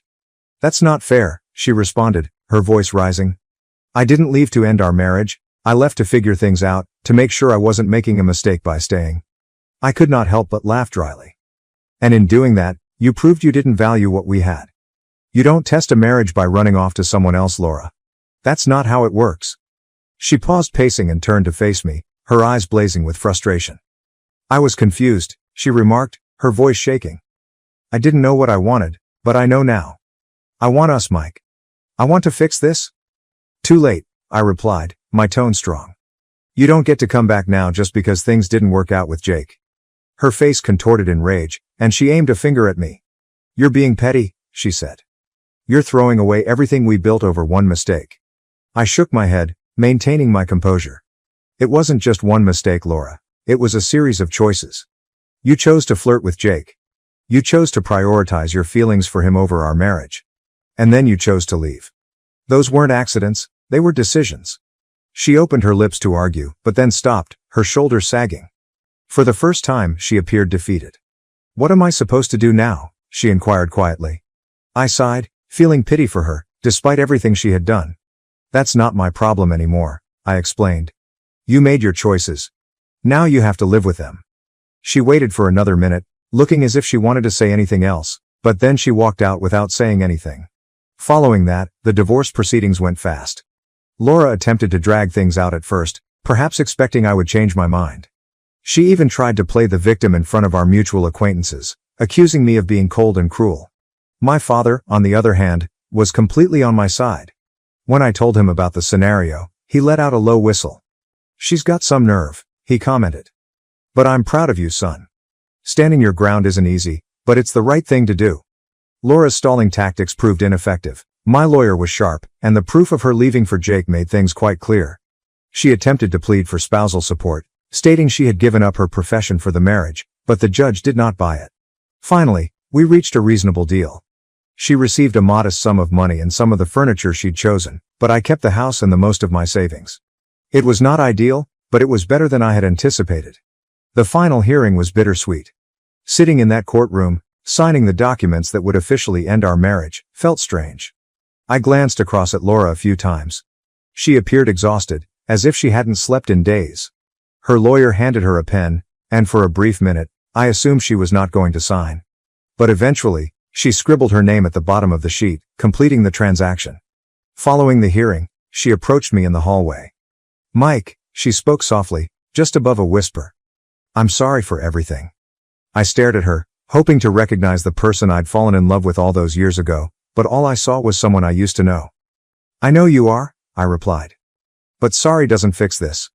Her eyes welled up with tears, and she reached out to hug me, but I pulled aside.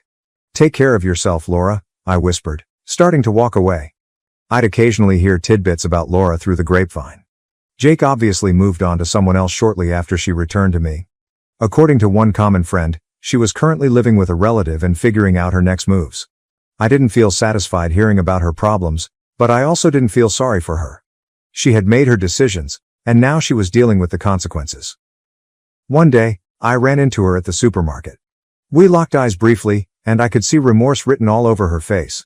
She gave me a little hesitant wave, but I simply nodded and moved past. There was nothing more to say. Looking back, I don't regret how I handled situations. Laura believed she could have it both ways. She could go, pursue her feelings for someone else, then return to me if it didn't work out. But life does not operate that way. I've learned a lot about myself along this process. I realize now that I deserve someone who cherishes me and does not consider me as a last resort. And if that individual is out there, fantastic. If not, that's okay too.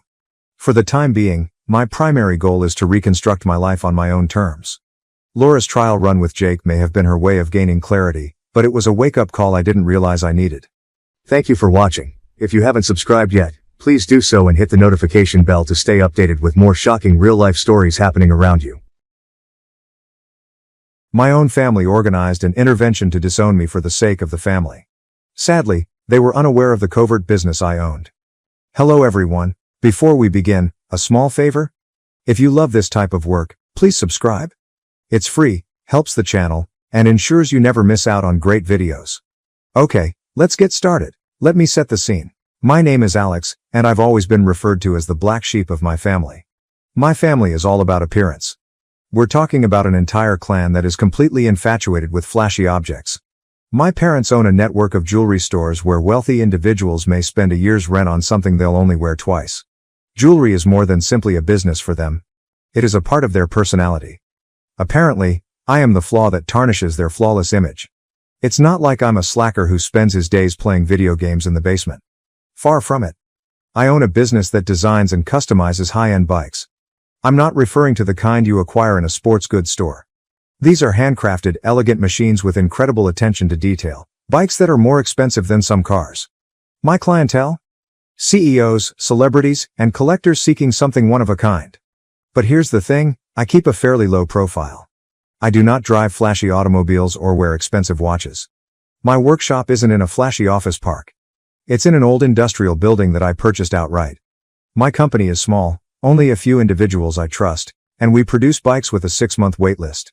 My family? They are not aware of any of this. To them, I'm just the guy who prioritized his hobby over the family business. Growing up, my parents made it apparent that they prioritized achievement, money, and maintaining appearances.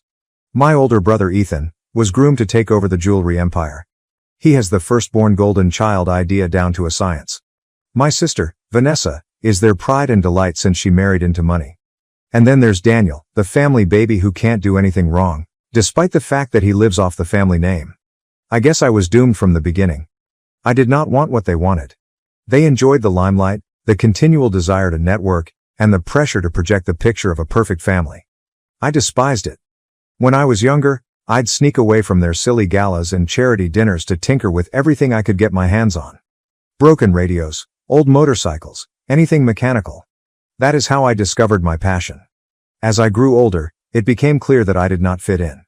My parents wanted me to join the family business, but I couldn't think of anything worse. Selling jewelry to people who value money over quality? No, thanks. I wanted to build something with a meaning. After college, which they only paid for because they expected me to come to my senses, I began working on my bike designs. At first, it was just me in my garage, but the demand quickly rose. I invested everything I had in the business, time, energy, and money, and it paid off. My ideas began to gain traction, and I soon had clients eager to pay exorbitant fees for my work. Here's where it gets funny. My family knows I'm self-employed, yet they believe I'm barely getting by. They are unaware of my achievement since I do not brag about it. I drive a regular automobile, dress regularly, and avoid their small networking events like the plague. They see my modest lifestyle as proof that I failed. The truth is that I outperform all of them combined. My business has reached 7 figures. I have collaborations with major brands, a class that has been scheduled for months, and a reputation that is spreading worldwide. But none of that matters to them because, in their opinion, success isn't real unless it's on your wrist or parked in the driveway. The protocol is the same every time I visit them. Ethan brags about his latest strategic partnership, which is really a fancy way of stating he inked a deal set up by his father. Vanessa hints about her glamorous life, which primarily entails being a socialite. Daniel behaves like a frat dude who has never outgrown his college glory days. And me? I receive nice phony smiles and passive-aggressive comments about my potential. Are you still working on those bikes? Dad asks with a disappointed tone. Yeah, I'll reply, keeping things brief because there's no use in explaining myself. Vanessa once asked me directly if I needed help obtaining a real job. I chuckled and told her I was fine, but she gave me a look as if she had just done me a favor by proposing it. The worst aspect is that they never ask about my business. Not really. They think it's just a phase I'll go through, as if I'm a naive adolescent. It's offensive, but also sort of funny. They're so caught up in their own world, so persuaded that their way is the only way, that they don't notice what's in front of them. I kept my success to myself for a reason. I'm not hiding it. I simply don't feel the need to prove anything. My work speaks for itself, and those who matter understand the reality. My clients value what I do, my staff is fantastic, and I've created something that I'm truly proud of. I don't need their affirmation or approval, but the truth is that they aren't content to let me live my life. They've been dropping hints and subtle statements about how my actions affect the family. Not being involved in the jewelry business appears to be a form of betrayal. They act as if I owe them something, as if I'm failing to meet their expectations by not following along. Ethan cornered me at one of Mom's dinner gatherings and began lecturing me on family legacy. He literally said, "You're either with us or against us." I nearly choked on my drink. Against you? Dude, I am just trying to live my life. And then, here we are, a brief and quick text from Dad. Family meeting, 8 p.m., be there? So I went to the family meeting expecting a lecture, maybe even a fight. I was unprepared for the circus that awaited me. I could feel the tension in the air from the moment I came in. It was like walking onto a stage with the screenplay fully written and I was the only one who hadn't read it. My father answered the door and gave me a disapproving once-over, as if he was already upset by my existence. He did not even say hi. Instead, he simply mumbled, "You're late," and moved aside to allow me in. For context, my father defines late as anything less than 10 minutes early. So, while I was technically on time, he thought I was an hour late. I didn't bother arguing. There was no point. I just shrugged and stepped inside. The house looked precisely the same as it always did. Immaculate, expensive, and soulless. Everything in it screamed, "Look how much money we have," from the huge crystal chandelier in the entrance to the immaculately set living room that nobody ever used. It was all simply a big spectacle. And speaking of the living room, that's where everyone was assembled, arranged in a beautiful little semicircle as if they were holding a press conference. Ethan stood on one side, dressed in his regular business casual attire, as if he had just returned from a board meeting. Vanessa was sitting next to him, browsing through her phone and probably appearing to be busy. Daniel was splayed out on a chair, as if he didn't care about anything, but I knew he was enjoying whatever drama was going to develop. Then there was my mother, sitting off to the side like a worried referee, wringing her hands and giving me that tight smile she always gave when things were about to get awkward. Of course, there was my assigned chair, a single lonely seat positioned deliberately in the center of the room, facing everyone. It was so clear that this was an ambush that I nearly laughed. Almost. Dad did not waste any time. As soon as I sat down, he began his speech, emphasizing the value of family unity and heritage preservation.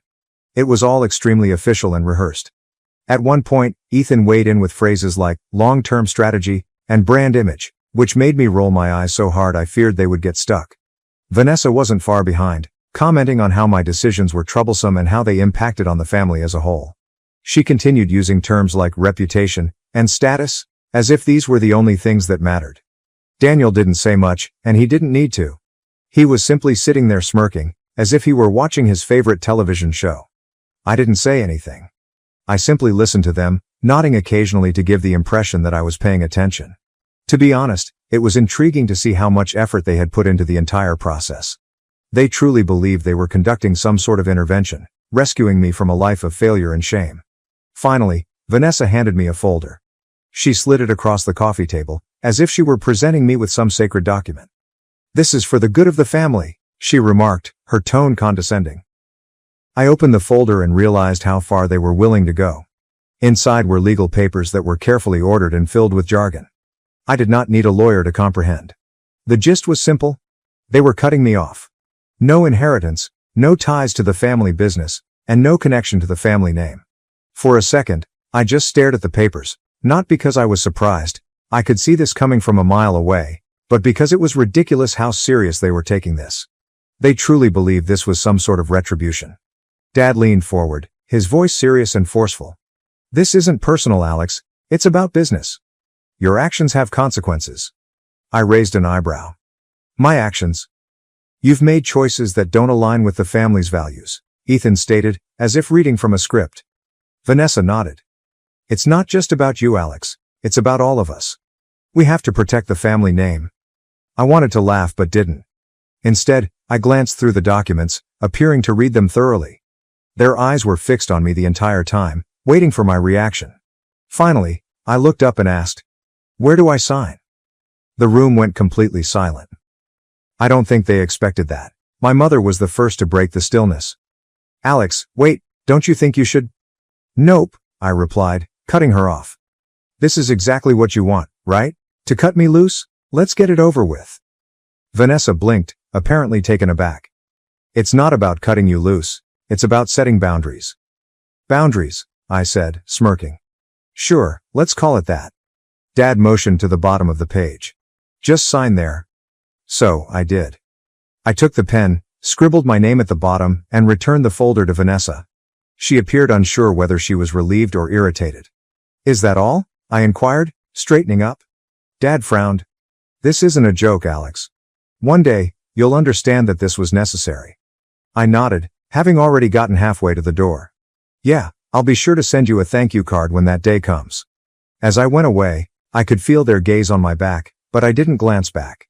They believed they were making a statement, but all they did was prove what I already knew. They did not understand me, and they never will. When I returned to my workshop that night, I felt neither upset nor defeated. Honestly, I was relieved. That family meeting was simply confirmation of something I'd known for years. I was not one of them. They had no notion who I was or what I had built, and they had no desire to find out.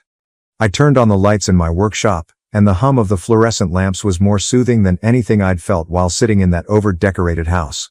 The place was my sanctuary, with walls lined with tools, shelves packed with bespoke components, and rows of partially completed motorcycles waiting for me to finish them. It was entirely mine, created with my own two hands. My helper, Ben, was still there, working on some late orders. He looked up when I stepped in. "Hey, how'd it go?" he inquired, wiping his hands on a shop rag. "They disowned me," I nonchalantly stated, laying my bag on the workbench. Ben blinked. "Wait, like officially?" "Yep," I answered, taking a half-finished frame from the rack and scrutinizing its welds. "Signed the papers and everything. I'm no longer part of the family. He let out a low whistle. Damn, you okay? I shrugged. Honestly? Yeah. They think they cut me off, but I'm the one who's been carrying them emotionally for years. They did me a favor. We worked in silence for a while, with the only sounds being the buzz of tools and the odd clang of metal. It was peaceful, the kind of peace I had never experienced with my family. A few hours later, I logged onto my business dashboard, and the results made me happy. Orders had skyrocketed. One of our latest designs had become popular in a niche cycling community, and suddenly people were literally throwing money at us. Custom orders, bulk sales from international clients, and even queries from a couple of well-known brands looking to cooperate.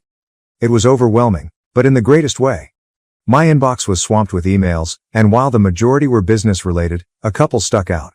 One was from a journalist who wanted to write a piece about me for a lifestyle magazine. Another came from a professional rider who needed a custom bike for their next competition. Then there was the one that gave me pause. A private client offering an insane sum of money for a one-of-a-kind design. I slumped back in my chair, laughing. My family believed I was wasting my life experimenting with bikes, yet it was more profitable than their jewelry business. The truth is, I never cared about money. Don't get me wrong, it's good to be financially secure and not have to worry about bills or debt, but that wasn't the reason I started this. I started it because I like it and wanted to make something with my hands that was both utilitarian and beautiful, something meaningful. What about the money? That was a pleasant bonus. The nicest thing was that it allowed me to keep growing without compromise. I didn't have to answer to anyone, not investors, shareholders, or my family. The following morning, I met with Josh, my business partner, at our favorite diner. Josh is the type of person who is constantly 10 steps ahead of everyone else. He is the reason we have been able to grow the firm so swiftly. All right, he murmured, sliding into the booth across from me. What is the plan? For what? I asked as I sipped my coffee. For dealing with your family, he explained. They'll come crawling back eventually. Do you know that? I shrugged. Allow them, I'm not going to spend my time worrying about them. I have more important things to focus on. Josh smirked.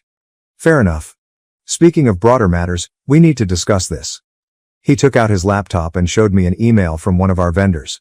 They had offered us an exclusive price on some new materials, but we'd have to commit to a larger manufacturing run than usual. Can we manage it? I asked. Easily, Josh replied. With the orders flowing in, we could treble our output while still having room to breathe. This is an obvious choice. Do it, I instructed. Josh grinned. Done. Things improved over the course of several weeks. The magazine feature debuted, and it was a game changer. The journalist produced a wonderful article about how I transformed a passion for motorcycles into a thriving business, complete with images of our workshop and some of our most popular designs. The answer was crazy. Orders increased overnight, and our social media platforms were flooded with new fans. We had to hire 2 more individuals merely to meet the demand. Ben, who had been with me since the garage days, began teaching the new hires while I focused on developing our next major project. It was exhausting, but in the greatest possible manner. Every now and then, I would think about my family, not in a sad or nostalgic sense, but rather with interest. I wondered if they had read the article or heard about the company. Part of me wanted to tell them simply to see how they reacted, but another part of me wasn't concerned. I was too preoccupied with creating something real, something they would never understand. One day, I received a call from a firm that manufactured high-end outdoor gear. They wanted to collaborate on a limited edition bike for their upcoming product range. It was the type of collaboration that could propel us to the next level, and I couldn't say yes quick enough. Josh and I spent weeks ironing out the details, working late nights to ensure that everything was flawless. By the time the prototypes were completed, I knew we had something unique. The launch was tremendously successful. The bikes sold out in hours, and the hype surrounding the cooperation propelled us to new heights. Suddenly, we were no longer a modest niche business, we were a brand. And during it all, my family remained mute. No call, no text, nothing. I wasn't sure if they were ignoring me or just didn't understand what I was doing. It didn't matter. Their silence did not last long, however. It began with a text. We need to talk. Urgent family matters. Vanessa was the first to break the stillness, as I expected. My siblings were predictable in that regard. She enjoyed being the mediator when things got tense, but her vision of peace usually entailed ensuring that everyone regarded her as the voice of reason. I ignored it. Then came another one, this time from Ethan. Alex, let's meet. I think there's been a misunderstanding. I laughed out loud. Is there a misunderstanding? The same guy who sat there with his impeccable posture, watching me sign away my fortune, suddenly thought we had a slight misunderstanding? Yes, sure, I did not respond to him either. The texts kept coming in over the next 2 days, each one more urgent than the last. Daniels finally arrived, but he was just as sluggish as he was. Yo, you around? Stuff's happening. Very lyrical, that one. But the one that made me pause was from my father. Come home, we need you. That's when I realized things had changed. Dad didn't ask for anything, he ordered, expected, and demanded. Come home was the closest he'd ever come to pleading. At first, I was unsure whether I wanted to answer. A part of me wanted to see how far they would go. But another part of me knew things would inevitably escalate. It was not in their habit to let things go. They required control, and I wasn't following their rules anymore. A week later, as Josh and I were at the workshop, I received a call from an unknown number.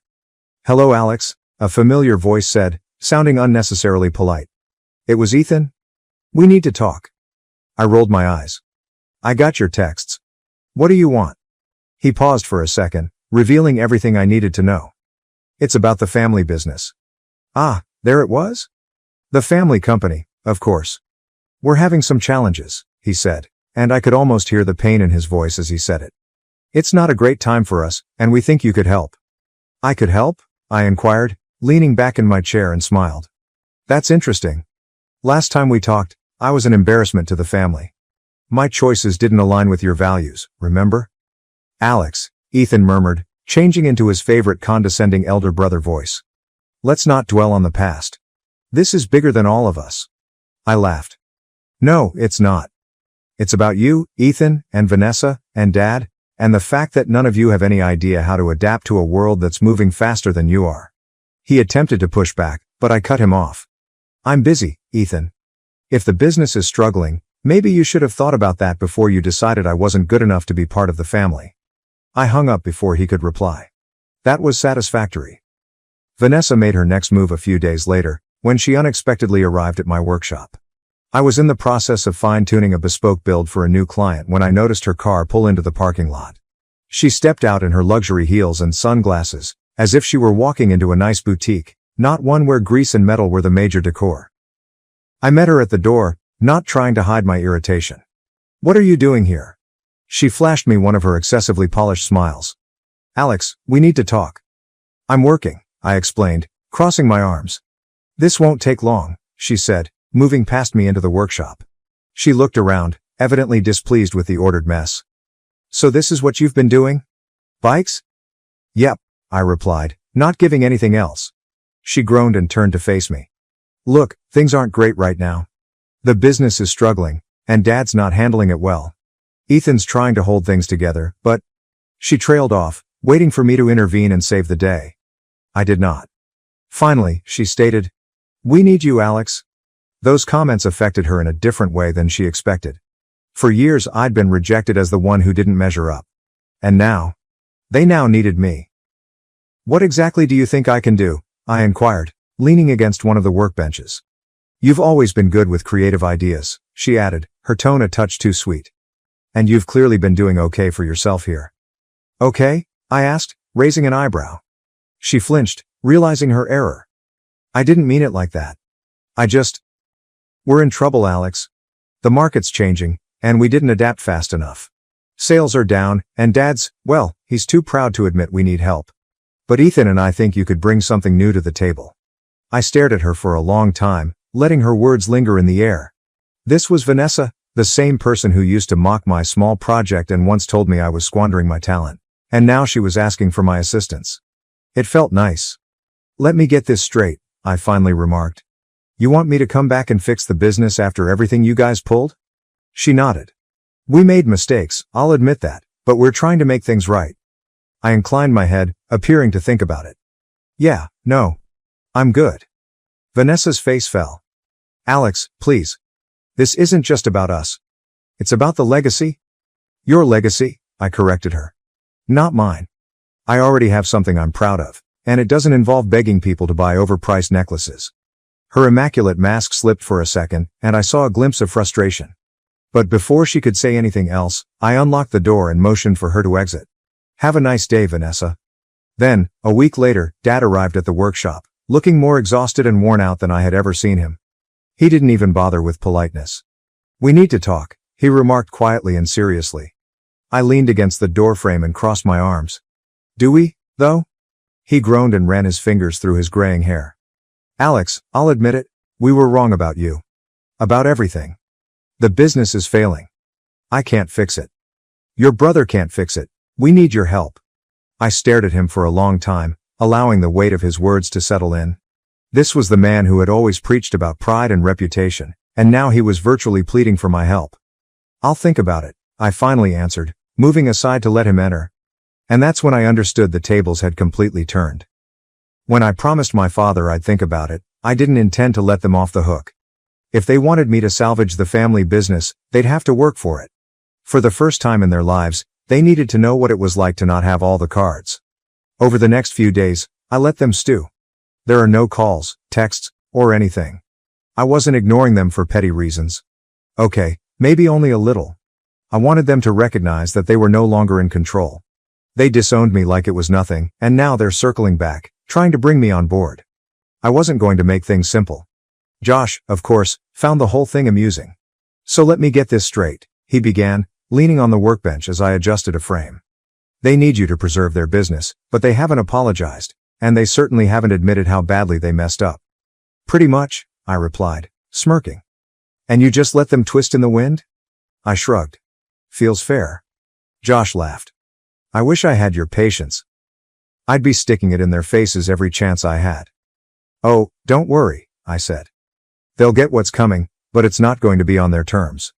A few days later, Vanessa called again. This time, I picked up. "Alex," she exclaimed, sounding too joyful. "Thank you for finally responding. I was beginning to suspect you were avoiding us."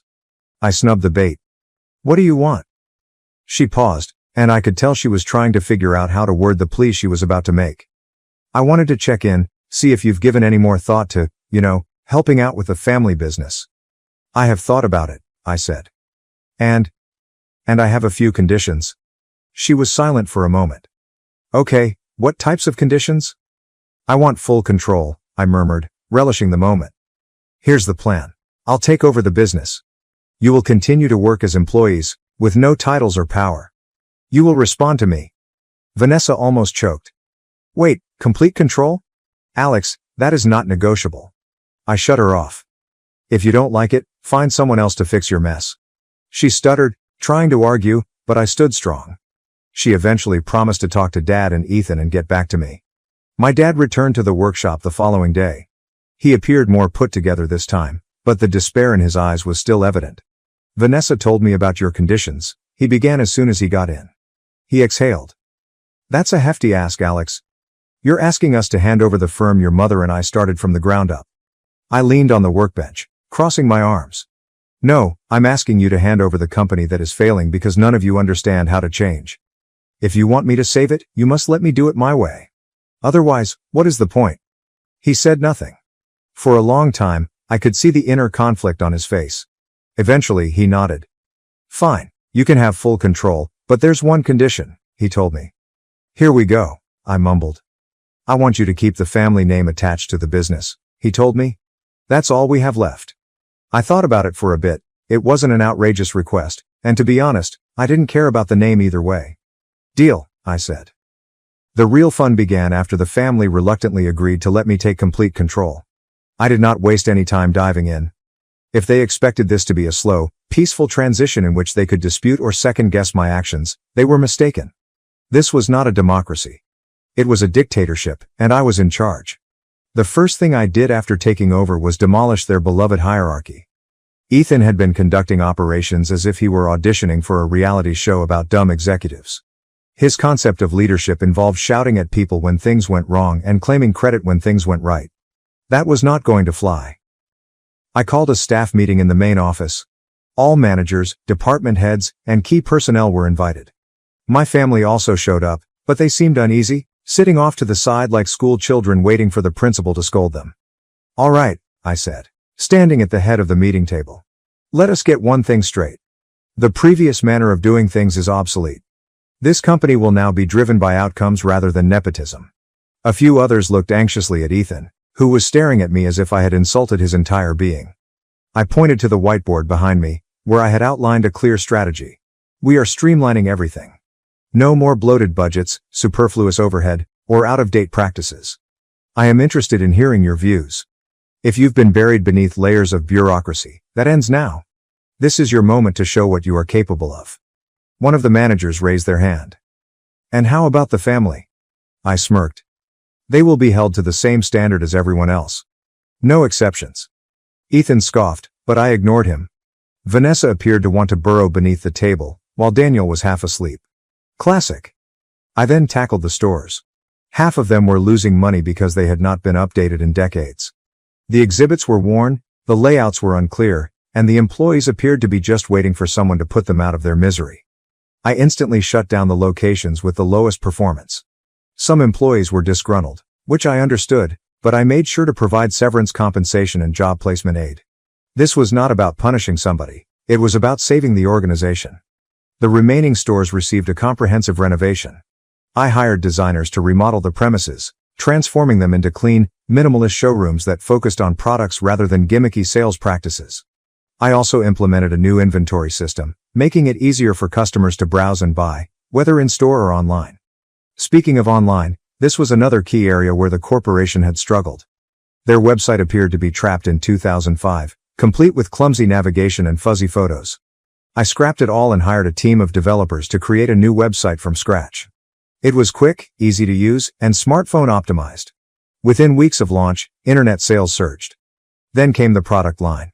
This was where I truly put my mark on things. For years, the company produced the same old designs, gaudy, costly jewelry aimed at an older audience.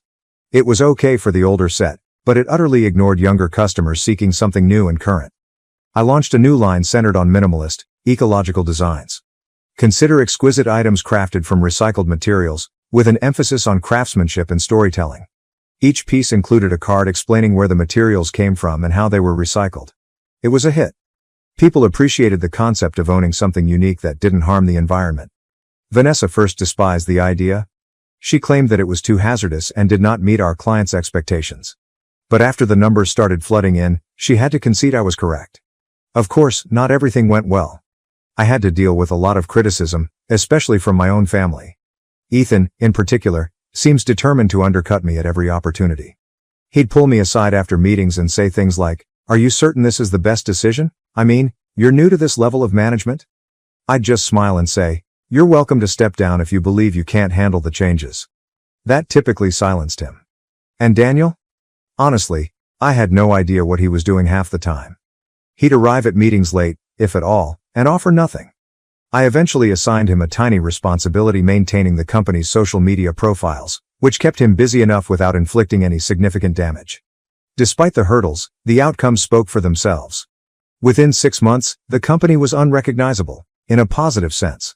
Sales were up across the board, the new product lines were receiving fantastic reviews, and we'd even begun to attract younger, more tech-savvy clients. What is the best part? My family was beginning to sense a power shift. They had spent their entire lives at the top of the food chain, but now they were just like any other employee. They responded to me. One day, I arranged a meeting for just the 4 of us. Myself, Dad, Ethan, and Vanessa. I wanted to make sure they knew exactly where we stood. "Let me be clear," I stated, leaning back in my chair. "I now own this corporation. If you decide to stay, you will do things my way. If you don't like it, there's the door." Dad grimaced, but said nothing. Ethan appeared to want to argue, but Vanessa placed a hand on his arm and shook her head. "I'm serious," I added. "I'm not here to continue the family legacy. I'm here to make something better. If that requires letting go of the past, so be it." For once, nobody had anything to say. The turning point came when one of the industry's largest trade exhibitions encouraged us to present the new collection. It was the type of event that could make or destroy a company's reputation, and I was determined to leave an impression. I designed the booth myself, providing a sleek, immersive experience that emphasized the company's sustainable innovations while also telling the tale of its transformation. My family was present, of course, but this time I was the star of the show. Customers, journalists, and industry experts rushed to our exhibit, admiring the new approach and questioning how we'd turned things around so rapidly. I made every effort to give credit where it was due, particularly to the staff who had worked tirelessly to make it happen. As I saw people admire the pieces I helped make, I felt a surge of pride that I had never felt before. This wasn't just about preserving a business, it was about showing to myself, and to them, that I was capable of far more than they had previously given me credit for. By the end of the show, we had secured several new collaborations, and the brand was more popular than ever. My family was finally realizing that I wasn't just the black sheep anymore, I was leading the charge. Then one day, it occurred. This was the moment I had been waiting for. We had just finished a quarterly review meeting, and I had delivered some of the best data the company had ever seen. My father cleared his throat just as I was about to finish the lecture. "Alex," he whispered, his voice as gentle as I had ever heard it, "I just wanted to say how proud I am of you. You have accomplished something that none of us could have done. You did more than just salvage the business, you improved it." The room became silent. Even Ethan and Vanessa appeared astonished.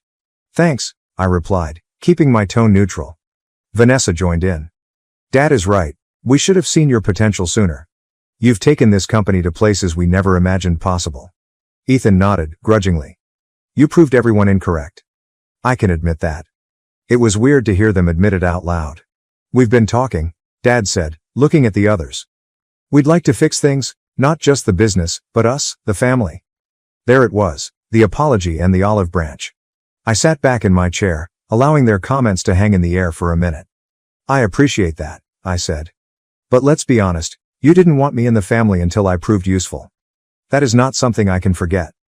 Vanessa looked down, obviously uncomfortable, but she did not object. "I'm not interested in pretending things are fine. Our current system is functional. We're working together, and that's it. I don't need anything else." Ethan frowned. "Come on, Alex, we are family. We made mistakes, but we're striving to make things right." "You're trying to make it right because you have no choice," I responded calmly. "If this firm had failed, you would not be here today. Let us not change history." Dad seemed to want to argue, but then sighed and nodded. "Fair enough. Here's the deal," I explained, rising up and gathering my notes. "I will remain operating the firm, and you will continue to do your tasks, but aside from that, we're okay where we are. No more pretending to have a happy family. We tried that, but it didn't work." When I left the meeting, the room was quiet, but I didn't feel awful about it. I wasn't angry, nor was I resentful. I knew exactly where I stood, and I was not going to let them cross that line again. My jealous sister accused me of being a gold digger and tried to ruin my boyfriend's career. My parents took her side as always. Hello, everyone. I don't know where to start. I suppose I've always been the other sister. My name is Lindsay, and I'm 29 years old. I grew up in the shadow of my older sister, Melanie, who is now 34. It feels like my entire life has been spent trying to measure up to her, but I never could, at least not in my parents' eyes. Melanie has always been the golden child. I recall as a child seeing how easily everything appeared to fall into place for her. She was the star of every school play, the captain of her soccer team, and the straight-A student who my parents couldn't stop talking about. Meanwhile, I was simply Lindsay, the quiet one. The girl who enjoyed drawing in her sketchbook but did not shine in the ways that mattered to them. It wasn't as if I hadn't tried. I put myself into art because it was the one thing I thought I was good at. But even that wasn't enough. I recall one particular day well. During a parent-teacher conference, my middle school art instructor informed my mother that I had true talent and that if I worked hard enough, I might be able to receive a college scholarship. I felt very proud and excited. But when we arrived home, my mother replied, "That's nice, honey, but it's not like art is a real career. Melanie's already studying for the SATs. Maybe focus on something practical." This shattered me. I was 12. I did not wish to be practical. I wanted them to be proud of me, even if it was for reasons other than Melanie. But the favoritism did not end there. My parents gave Melanie every possible benefit. They paid for her piano lessons, individual tutoring, and pricey summer camps, which she didn't appear to like. When it came to me, however, the funding was tight, or so they claimed. I asked for painting lessons, even cheap ones at the community center, but they always answered, "No, we just can't afford it right now, Lindsay." They did, however, manage to finance a new car for Melanie when she reached 16. Regarding that car, here's a story that still makes my blood boil. On my 16th birthday, I convinced myself that this was finally my time. If Melanie gets a car, maybe they'll surprise me with one as well. Instead, I received a sweater. A sweater. I'm not ungrateful, I understand not every child gets a car. But what about the kicker? Melanie arrived home from college with a flat tire. And guess who got to wait and watch my father spend hours mending it while my birthday cake lay untouched on the counter? Happy birthday to me. And it's not simply the material aspects that sting, it's the emotional neglect. My mother constantly praised Melanie, saying things like, "You're so beautiful, you're so smart, and you're going to do amazing things." I can't remember the last time she said that to me. I was ecstatic to get my first job at a tiny graphic design agency. But my mother's response was, "That's nice, but when are you going back to school?" You know, Melanie got her master's degree. I tried talking to my father about it once. He's quieter than my mother and more passive. I asked him why it seemed like they loved Melanie more than me. He groaned, looked uneasy, and continued. "We don't love her more, Lindsay. She just needs us more." What the heck does that even mean? Is she in more need of them? She had everything handed to her. If anyone required assistance, it was me. As I became older, the gap between us widened. Melanie went on to greater and better things, an Ivy League degree, a high-paying job in finance, and a sparkling engagement ring from her equally beautiful fiancé. And me, I felt stuck. My art career didn't take off as I had hoped. And every time I saw my folks, they'd say, "So, what's next?" As if what I'd done so far wasn't enough. One of the most humiliating experiences occurred last Thanksgiving. Melanie and her fiancé, Jason, came over for supper, and my parents went all out, prime rib, fine wine, the works. I brought a pumpkin pie that I had made myself, which I was very proud of considering I am not much of a cook. When I placed it on the table, my mother gave me a tight little smile and said, "Oh sweetie, that's nice, but Melanie brought a cheesecake from that bakery downtown. Everyone loves their desserts." Guess which one was devoured first? Melanie not only receives all of the adulation, but she also appears to ignore it. She pretends not to notice the partiality, but I believe she enjoys being the center of attention. Years ago, I tried to confront her about it. I told her it was unfair that Mom and Dad treated us differently. She stared at me with wide-eyed innocence and said, "Lindsay, you're being ridiculous. Mom and Dad love us equally." Then she turned around and uploaded a picture on Instagram with the remark, "My parents are the best," over a shot of the new watch they bought her just because. I feel as if I've been gaslit my entire life. Every time I try to express my feelings, I am met with either denial or sympathy. "You're overreacting, Lindsay," or, "Oh, you poor thing," as if I were a frail little flower incapable of handling her feelings. It is exhausting. I've been growing increasingly distant from my family. I stopped coming to family gatherings and called my mother solely to learn about Melanie's recent successes. I've been focusing on my painting again, attempting to rekindle the passion I had as a child before their relentless comparison drained everything from me. But it's hard. No matter how much I try to remove myself, that voice in the back of my head continually screams, "You'll never be good enough." I guess what I'm wondering is, am I crazy for feeling this way? Is it inappropriate to want my parents to see me for who I am, rather than who I am not? Or am I doomed to live the rest of my life in Melanie's shadow? After years of feeling stuck, I eventually discovered what I considered to be a nice place. I'd been working as a freelance graphic designer, gradually developing a portfolio that I was proud of. It wasn't a glamorous job, but I adored it. For once, I felt in charge of my life, free from incessant comparisons to Melanie. That's when I met Zach. It was a random meeting at a small business exhibition that I attended to network. I was standing awkwardly near a kiosk, browsing through leaflets, when he approached me. He was tall, with dark hair that had just the proper amount of gray at the temples, and he exuded effortless confidence, which I noticed straight away. "You look like you'd rather be anywhere else," he replied, smirking. I laughed, slightly ashamed. "Is it that obvious?" He presented himself as Zach, the founder of a modest but thriving technology startup that creates software for small businesses. As we talked, I discovered that he was 36, self-employed, and had created his business from the ground up. Zach, unlike many of the folks I'd met at these occasions, was neither pretentious or overbearing. When I explained about my business, he listened and asked questions about my design process and the types of clients I dealt with. It felt refreshing. We kept in touch for a few weeks. Zach was more than just nice and charming. He was intelligent, ambitious, and truly interested in what I had to say. He asked me to create some branding materials for his company, and working with him was fantastic. He treated me as an equal, which was unusual for me after being dominated by Melanie for so long. When Zach and I started dating, it felt like a breath of fresh air. For the first time, I felt recognized, not as Melanie's sister or the less successful daughter, but as Lindsay. He wasn't concerned about my family dynamics or the baggage I carried. He cared for me. Of course, Melanie had to spoil it.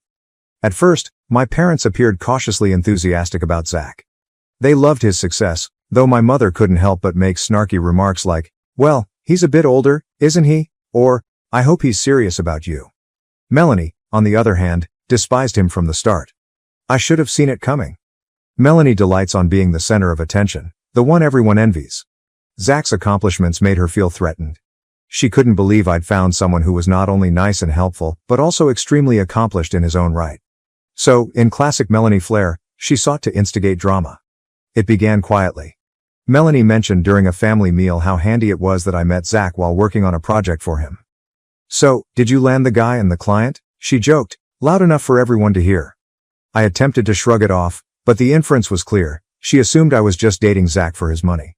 Things swiftly escalated after that. Melanie began spreading tales throughout our family, claiming that Zach was some type of sugar daddy. She even told my parents that I was exploiting him to escape my dismal career. "I just think Lindsay's rushing into things," she'd say, pretending to worry.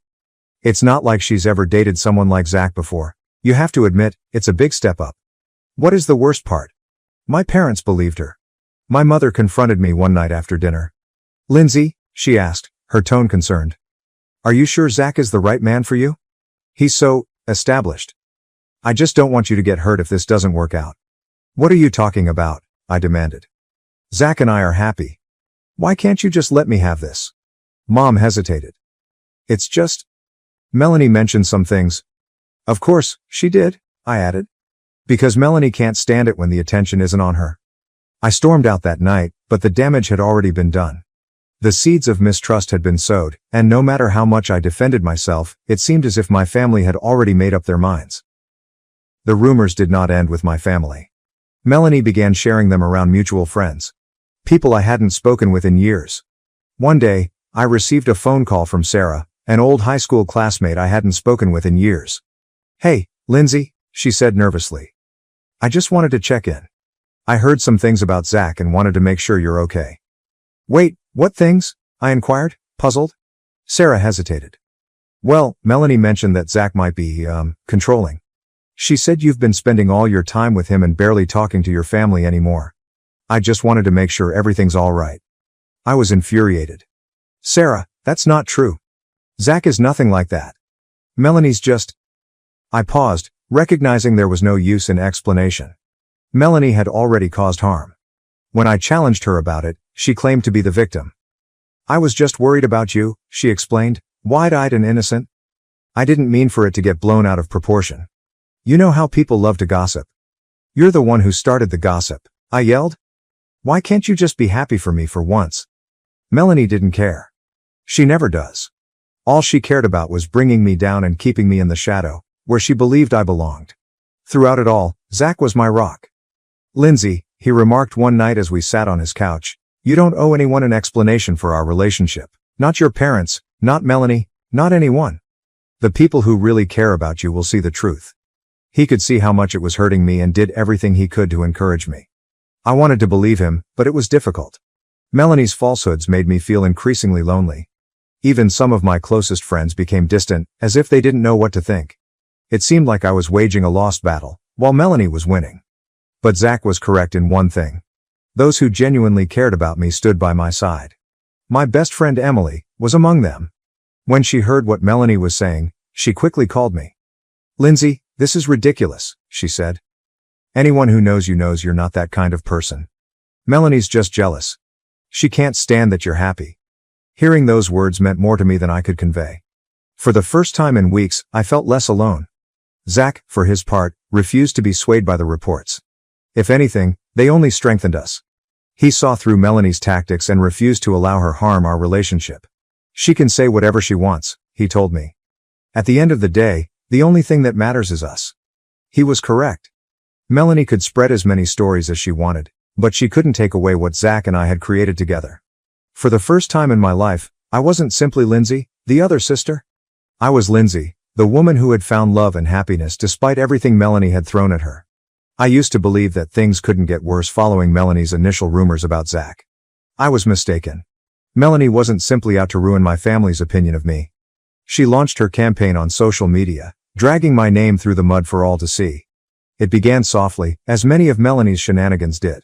She shared a photo of herself and her husband Jason, in front of their huge suburban home.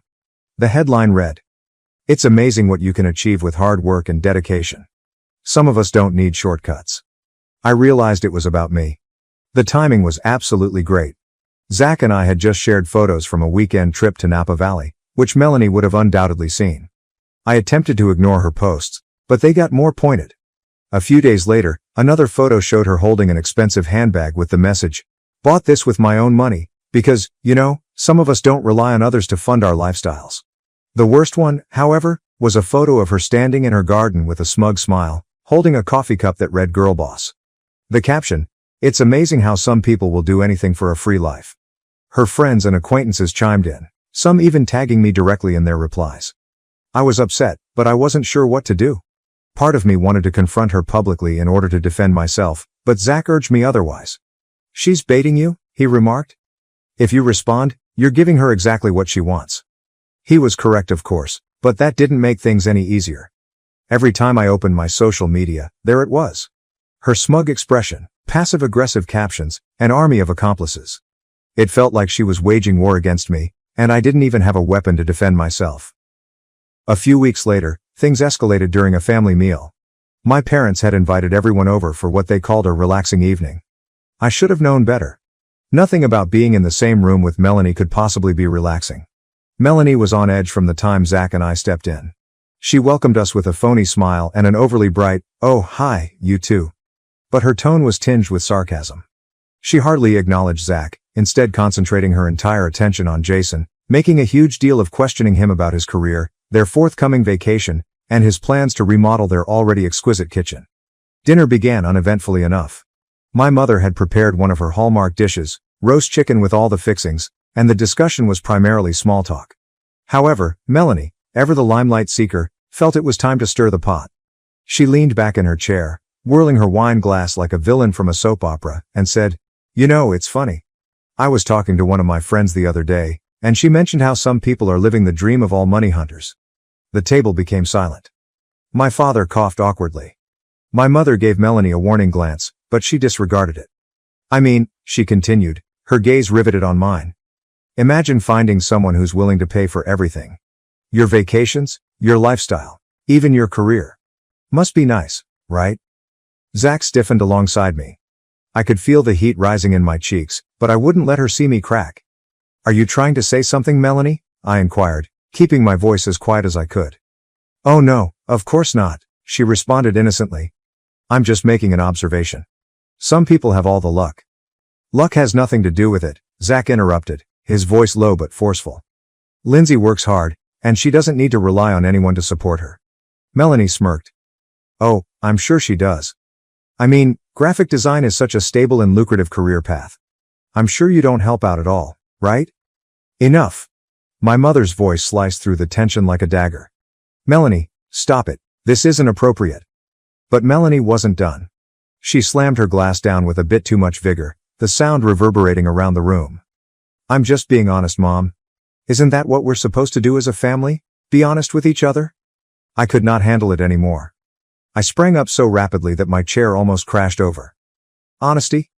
You wouldn't know honesty if it hit you in the face. All you know how to do is tear people down because you can't stand it when the spotlight isn't on you." "Lindsay, don't," Zach murmured calmly, placing his hand on my arm. But I was beyond the point of caring. "Do you know what your problem is, Melanie?" I asked, my voice quivering with wrath. "You can't stand the fact that someone else might actually be happy for once. You thrive on making other people feel small because that's the only way you can feel big." Melanie's face flushed hot, but she did not answer. My father said something about everyone needing to calm down, but I didn't want to hear his half-hearted attempts at mediation. I grabbed my coat and turned to face Zach. "Let's go." We went without saying anything, the tension in the room so heavy that I felt like I was suffocating on it. I burst into tears as soon as we arrived at the car. "I can't do this anymore," I wept. "I can't keep pretending everything's fine when she's destroying my life." Zach drew me into his arms, his words calming. "You don't have to. You don't owe her or anyone else in your family anything. You've worked hard for what you have, and you don't need to justify it to anyone, least of all Melanie." He was correct, Of course, but as much as I wanted to wipe Melanie out of my life entirely, I knew it wouldn't be that easy. She was more than just my sister. She was my parents' darling, the golden child. Cutting her out would also mean cutting them out, which I wasn't sure I was prepared for.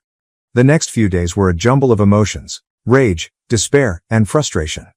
I blocked Melanie on all social media platforms, not wanting to see any more of her passive-aggressive posts, but the damage had already been done.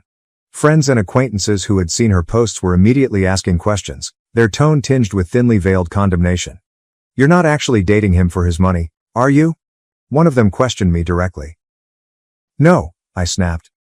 "I'm not." But the stories lingered, and Melanie's shadow became larger than ever.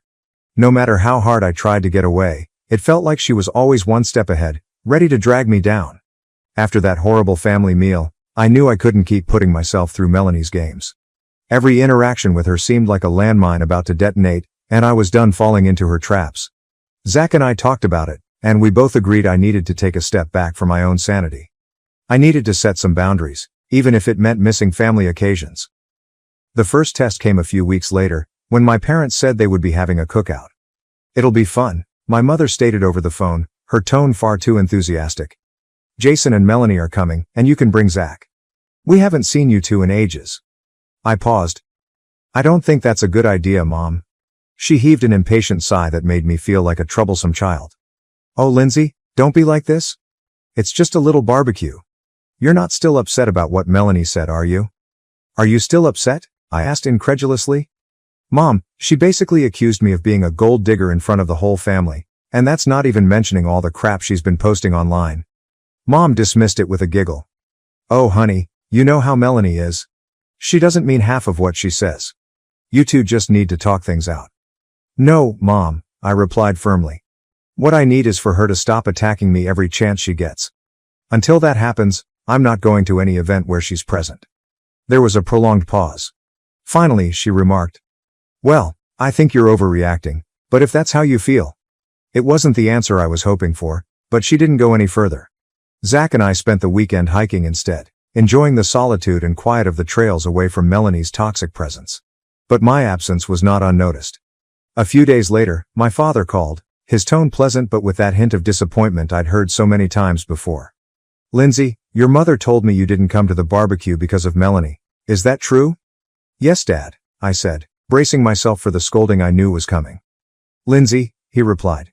"She's your sister. Families fight sometimes, but that doesn't mean you just walk away. Your mom and I raised you both better than that." I felt a knot form in my throat. "Dad, this isn't just a fight. This is years of Melanie tearing me down, and I'm not going to put up with it anymore. I have to protect myself." He exhaled. "I get that you're upset, but don't let this destroy the family. You two need to find a way to work things out." Destroy the family? The word struck me like a punch in the gut. It was the same guilt trip strategy my parents had used throughout my life to keep me in line, and I was sick of it. "I'm not the one destroying the family, Dad," I murmured, my voice trembling. "If you want to blame someone, blame Melanie." However, he did not. He never would. Over the next 2 months, I stuck to my decision.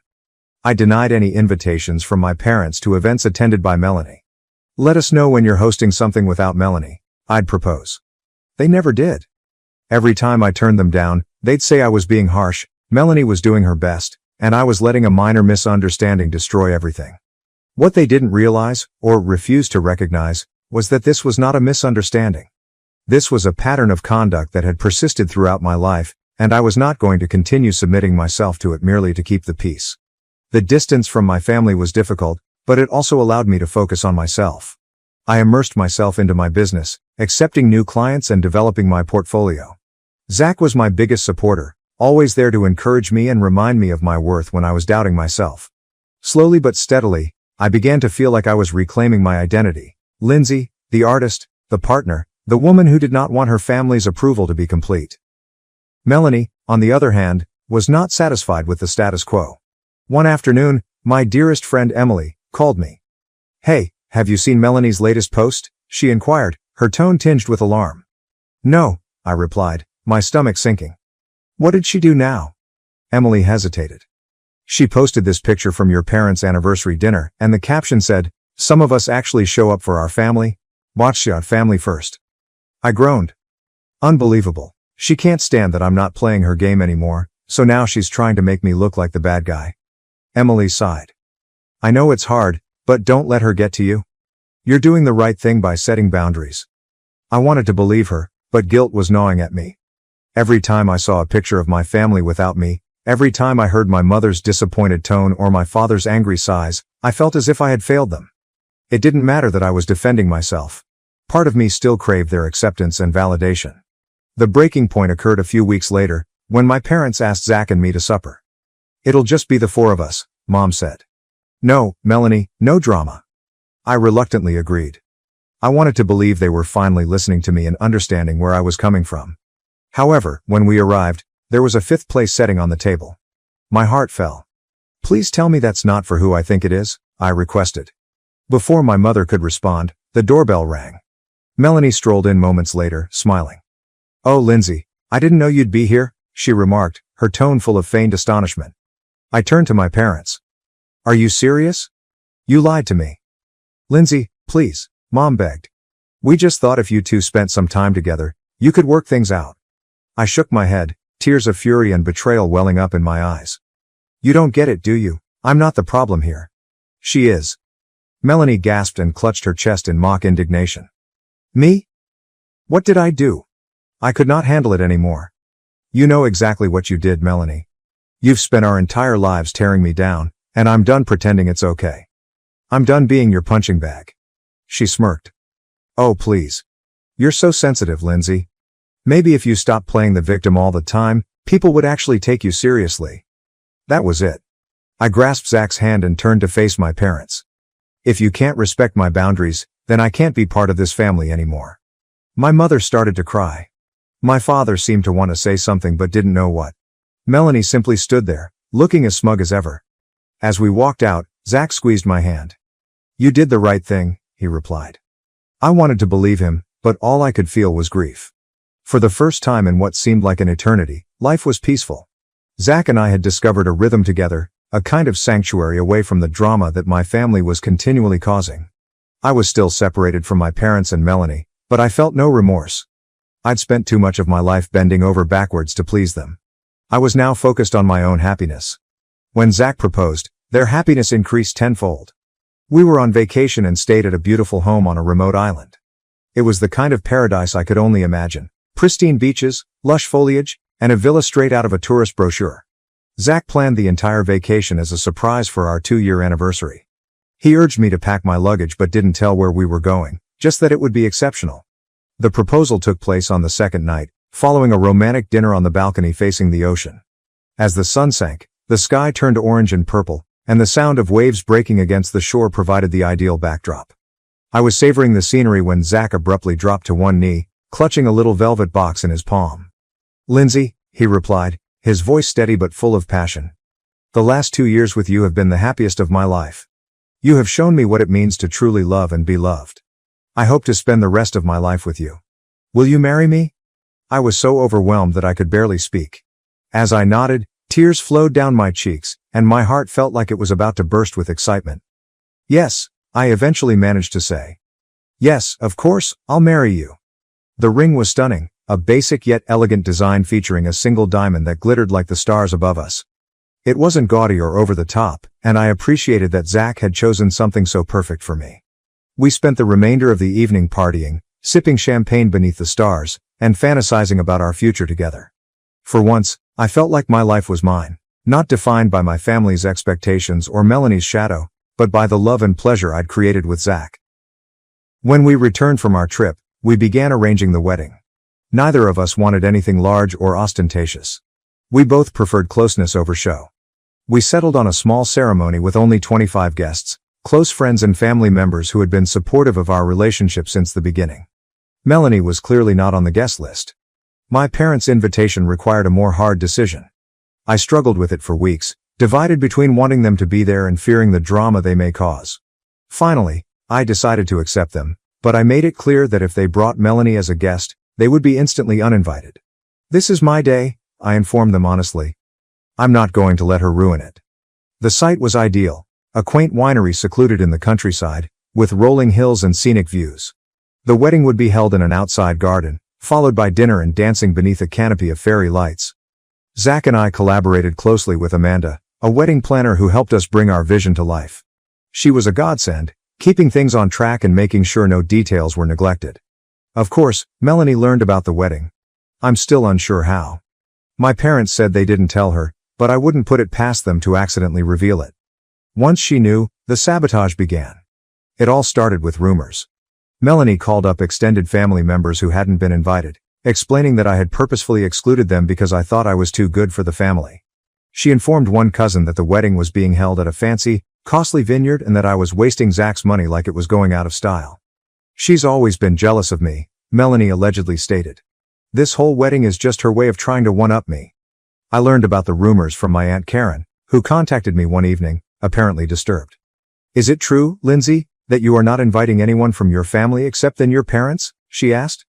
Aunt Karen, that's not true, I exclaimed, my wrath boiling over. We are having a simple wedding, that is all. It's not about excluding somebody. It's about maintaining intimacy. Well, Melanie's been saying some things, she admitted. I just thought you should know. I thanked her for the heads up and hung up, my hands quivering in anger. Zach spotted me pacing the living room and grumbling under my breath. She's unbelievable, I complained. She's spreading lies about me to the entire family just because I didn't invite her to my wedding. Zach wrapped his arms around me, his calm presence grounding me. Let her say whatever she wants, he muttered. The individuals that matter understand the truth. Do not let her steal your joy. He was correct, of course, but it didn't make things any easier. Melanie's rumors sparked a chain reaction, and I soon found myself getting calls and messages from distant relatives demanding to know why they hadn't been invited. It was exhausting, but I wouldn't let it impede my plans. When the wedding day arrived, I was a bundle of jitters. Not because of Melanie. Amanda had informed me that the venue had strict security measures in place and that no unauthorized guests would be admitted, but because I wanted everything to be flawless. As I stood in the bridal suite, looking in the mirror, I felt a sense of peace come over me. My gown was simple but lovely, a flowing A-line with delicate lace embellishments and a soft champagne color. My dearest friend Emily stood alongside me, smiling as she adjusted my veil. You look incredible, she replied. Zach's going to lose it when he sees you. The ceremony was all I had imagined it would be. As I came down the aisle, my heart leaped when I saw Zach waiting for me, his eyes full of love and pride.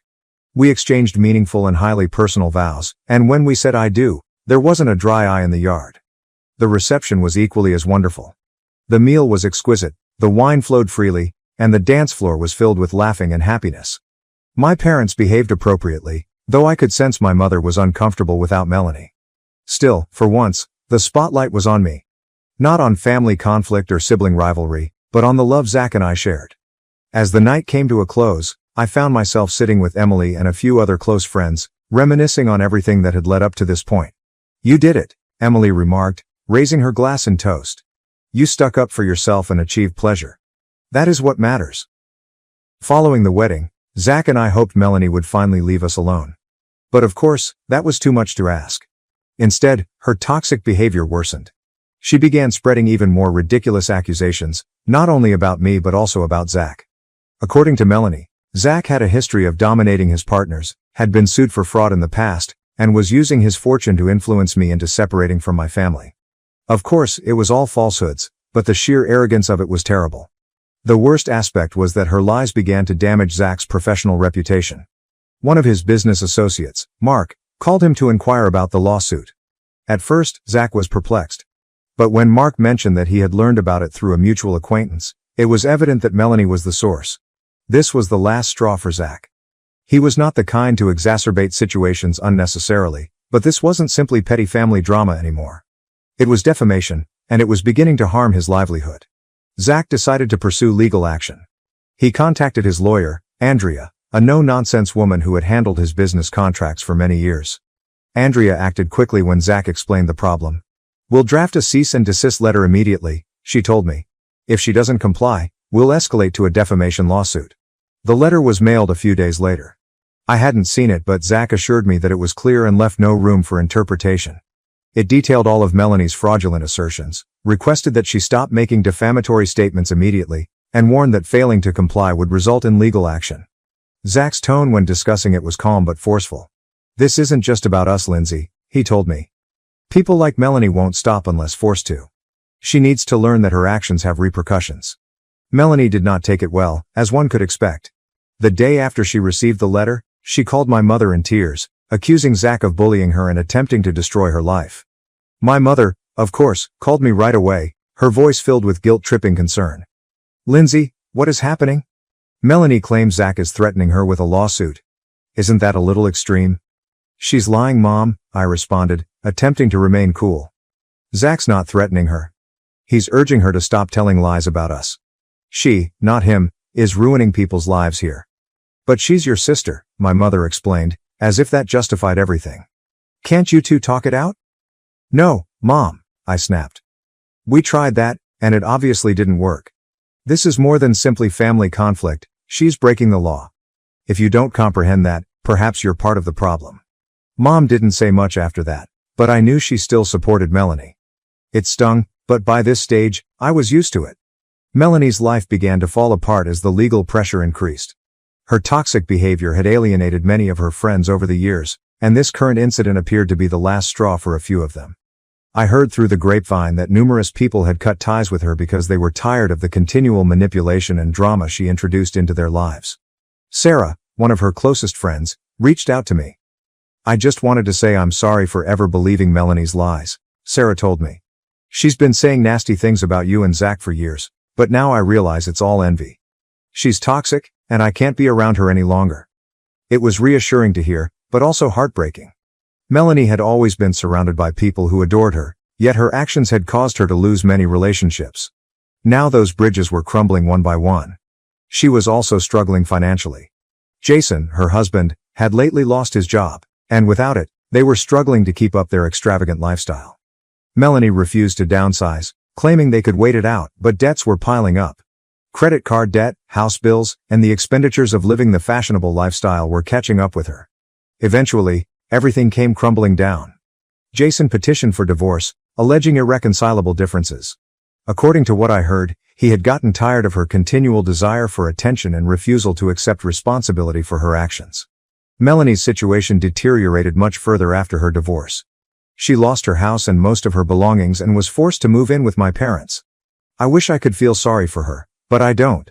Melanie had spent her entire life putting others down in order to boost her own status, and now she was reaping the benefits.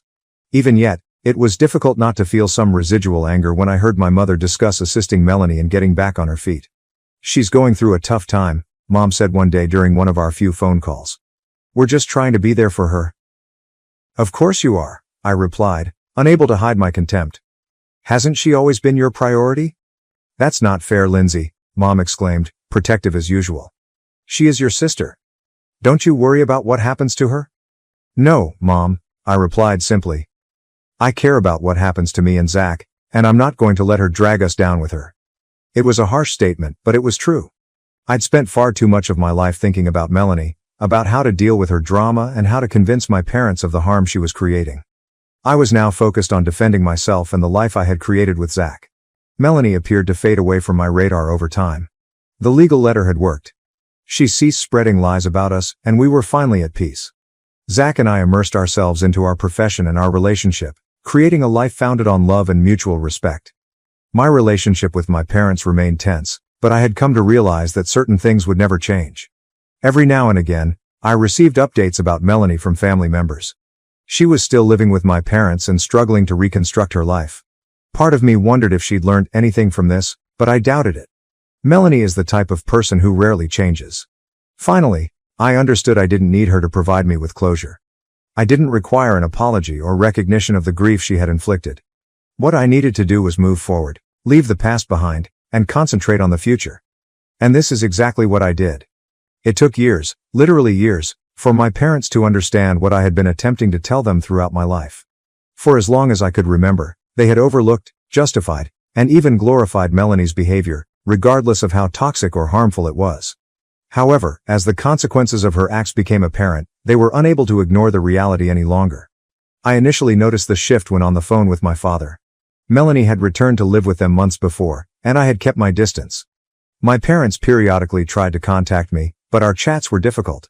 This time, however, my father sounded different. Tired and worn out in a way I had never heard before. How are you doing, Lindsay? He inquired, his tone surprisingly mild. I feel like we haven't really talked in a while. I'm fine, Dad, I replied cautiously. Busy with work, you know. There was a gap before he sighed. I wanted to say I'm sorry. The words took me off guard. I'm sorry for what? For everything, he said.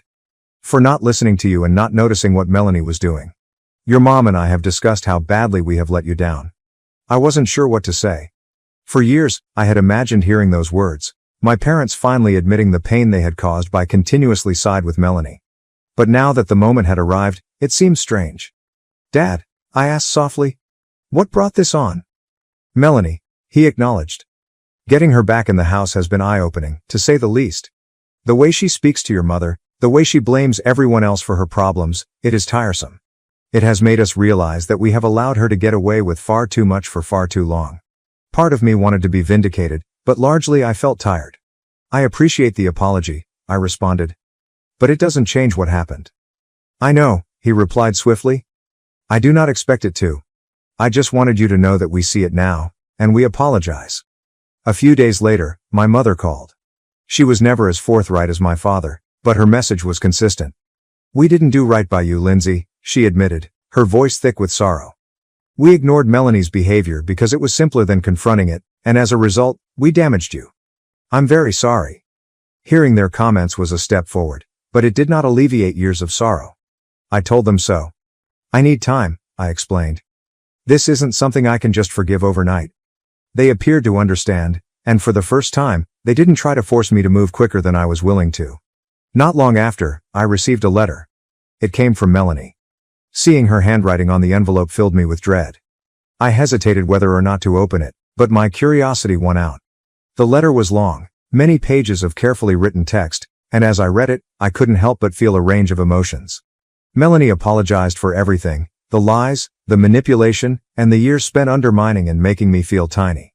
She stated that envy drove most of her actions, but she did not go into detail about what she was envious of. She apologized for spreading stories about Zach, causing tension at family events, and capitalizing on years of favoritism. I know I've hurt you in ways I can't undo, she wrote, but I want you to know that I sincerely apologize. I've done a lot of reflecting, and I realize how toxic I've been, not only to you, but to everyone around me. I don't expect you to forgive me, but maybe someday we can start over. Reading her remarks, I felt a glimpse of something I couldn't quite place, perhaps relief, or maybe optimism. But, overall, I felt cautious. Melanie's past behavior had taught me not to take her comments at their value. A single letter, no matter how passionate, was insufficient to repair the damage she had done. I showed Zach the letter that evening, and we discussed it during supper. Do you believe she means it? I asked. He thought for a moment. Maybe. But even if she does, you don't have to accept her back into your life. I know, I replied. I just don't want to make the wrong decision. If she is serious, perhaps I should give her a chance. Giving her a chance doesn't mean jumping back into the relationship as if nothing happened, Zach told me. You can take it slow, set boundaries, protect yourself. He was correct, of course. If I was going to look into the prospect of restoring a relationship with Melanie, it had to be on my terms. For the following 2 weeks, I tucked the letter away in a drawer, reviewing it sometimes but without answering. I was not prepared, and I did not want to rush into anything. Meanwhile, my parents continued to work on repairing our relationship. They called on a frequent basis, not to guilt or pressure me, but to simply check in. It was a minor but significant difference, and I appreciated it more than I let on. Melanie had recently begun visiting a therapist, according to my mother. I think she's really trying to change, she told me. She's been talking about all the things she wants to do differently, how she wants to make amends. That's good, I remarked warily. But I'm still not ready. I understand, Mom murmured, and for once, she appeared to mean it.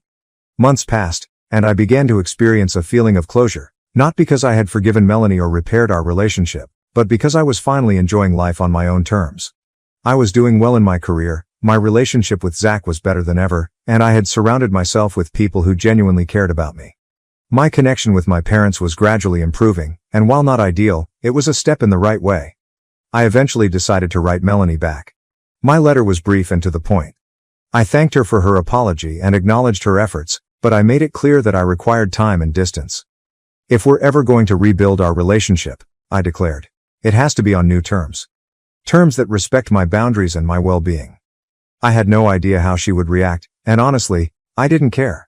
For the first time in my life, I wasn't looking for her approval or attempting to please her. I was living for myself, which felt liberated. In the end, I recognized that forgiveness isn't about condoning someone's behavior or pretending the damage never occurred. It's about releasing yourself from the weight of that pain and choosing to move forward in a way that preserves your serenity, which is exactly what I plan to do. Life has a tendency of shocking you when you're least expecting it. After years of struggling with my own issues, dealing with family dysfunction, and questioning my worth, I suddenly found myself in a position where everything was fitting into place. Not because life had suddenly become flawless, but because I had stopped striving to meet everyone else's expectations. Professionally, my graphic design career was flourishing. Over the years, I developed a strong portfolio and received praise for my work. The true turning point came when I entered an industry competition with a campaign I produced for a sustainable fashion firm. I had thrown my heart and energy into that project, creating a visual identity that reflected the brand's essence while also pushing the boundaries of what was considered traditional design. When I received an email alerting me that I had won the coveted International Design Excellence Award, I couldn't believe it. At first, I assumed it was an error. I must have read the email a dozen times before it sank in. Winning that prize was more than just a recognition of my abilities. It reminded me that I could achieve greatness on my own terms. The ceremony was held in New York City, and Zach insisted on accompanying me. "This is your moment," he stated proudly. I wouldn't miss it for the world. The event was a whirlwind. I strolled into the large ballroom, feeling both nervous and delighted, surrounded by some of the most prominent personalities in the design industry. When my name was called and I walked up to the stage to receive the prize, the cheering was thunderous. I delivered a brief statement thanking those who had helped me along the way and dedicated the award to the mentors who had pushed me to pursue my goal. Following the ceremony, numerous industry executives approached me, including Isabelle Marchand, creative director of a large advertising agency. She said my art was refreshing and bold, and she wanted to collaborate on a new project. That conversation marked the start of a professional connection that would lead to innumerable opportunities for me in the years ahead. Winning the award also spurred me to launch an initiative I had been planning for years. A mentorship program for budding designers. I termed it Creative Futures. The purpose was straightforward: to give information, guidance, and chances for budding designers who didn't have typical entry points into the business. Setting up the application was no easy task. I collaborated with local design schools and industry professionals to secure money through a variety of grants and sponsorships. Zach, my ever-supportive boyfriend, offered to help with the business side of things, connecting me with potential sponsors through his own network. By the time the program began, we had a roster of excellent mentors and a group of bright, hungry students ready to make an impact on the world. The first year of the program was a huge success. One of our mentees, a young woman named Tasha, went on to secure an internship at a renowned design firm, and several others earned scholarships to further their education. Seeing their progress and excitement reminded me why I fell in love with design in the first place. While I was busy developing Creative Futures, Zach was making waves in his own career. His technology company had developed from a modest, scrappy startup to an industry leader. After years of steady growth, Zach decided to expand internationally, establishing offices in London, Tokyo, Sydney, and Berlin. The expansion was a massive undertaking. Zach spent months traveling between locations, engaging with local teams and supervising the establishment of each new office. It was difficult work, but he relished the challenge. "I've always wanted to take this company global," he told me one night during dinner. "And now it's actually occurring. It feels surreal." Despite his tight schedule, Zach always found time for us. Whether it was setting aside an hour for a peaceful supper at home or surprising me with a weekend getaway, he never let work come between us. His ability to strike a balance between ambition and love was one of many reasons I respected him. As our professions progressed, we began to consider what we wanted our lives to be like in the years ahead. We both enjoyed the vitality of the city, but we also desired a retreat, somewhere we could unwind and recharge away from the hustle and bustle. That is how we ended up purchasing the Lake Cottage. Originally, Zach came up with the idea. He had been looking through real estate ads one evening when he came upon the property, a large mansion on the banks of Lake Tahoe. The house itself was spectacular, with floor-to-ceiling windows providing breathtaking views of the sea, a large terrace ideal for holding events, and a private dock for boating and kayaking. "Take a look at this," Zach replied, sliding his laptop across the table. "I think we should go see it." I scrolled through the photographs, my heart skipping a beat. "It's beautiful," I said. Do we really need a facility like this? It's not about need, Zach said with a smile. It's about creating an environment in which we can unwind and enjoy life. We've worked hard, Lindsay. I believe we deserve this. A few weeks later, we flew to Tahoe to tour the property. The instant we stepped inside, I knew it was the one. The house felt like a dream come true, luxurious but intimate, with every detail carefully planned. By the time we departed, we'd made an offer. Having the lake house felt like the pinnacle of everything we'd worked toward. We spent our weekends there, having friends for barbecues on the deck, taking long walks down the beach, and relaxing by the fire pit beneath the stars.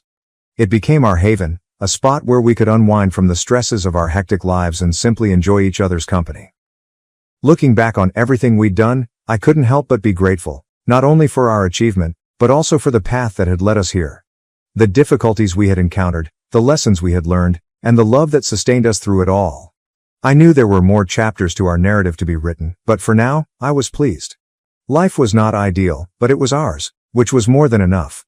Thank you for watching. If you haven't subscribed yet, please do so and hit the notification bell to stay updated with more shocking real-life stories happening around you. I was publicly humiliated by my family at my sister's lavish wedding. Am I the asshole for peeling back the mask of their ideal family?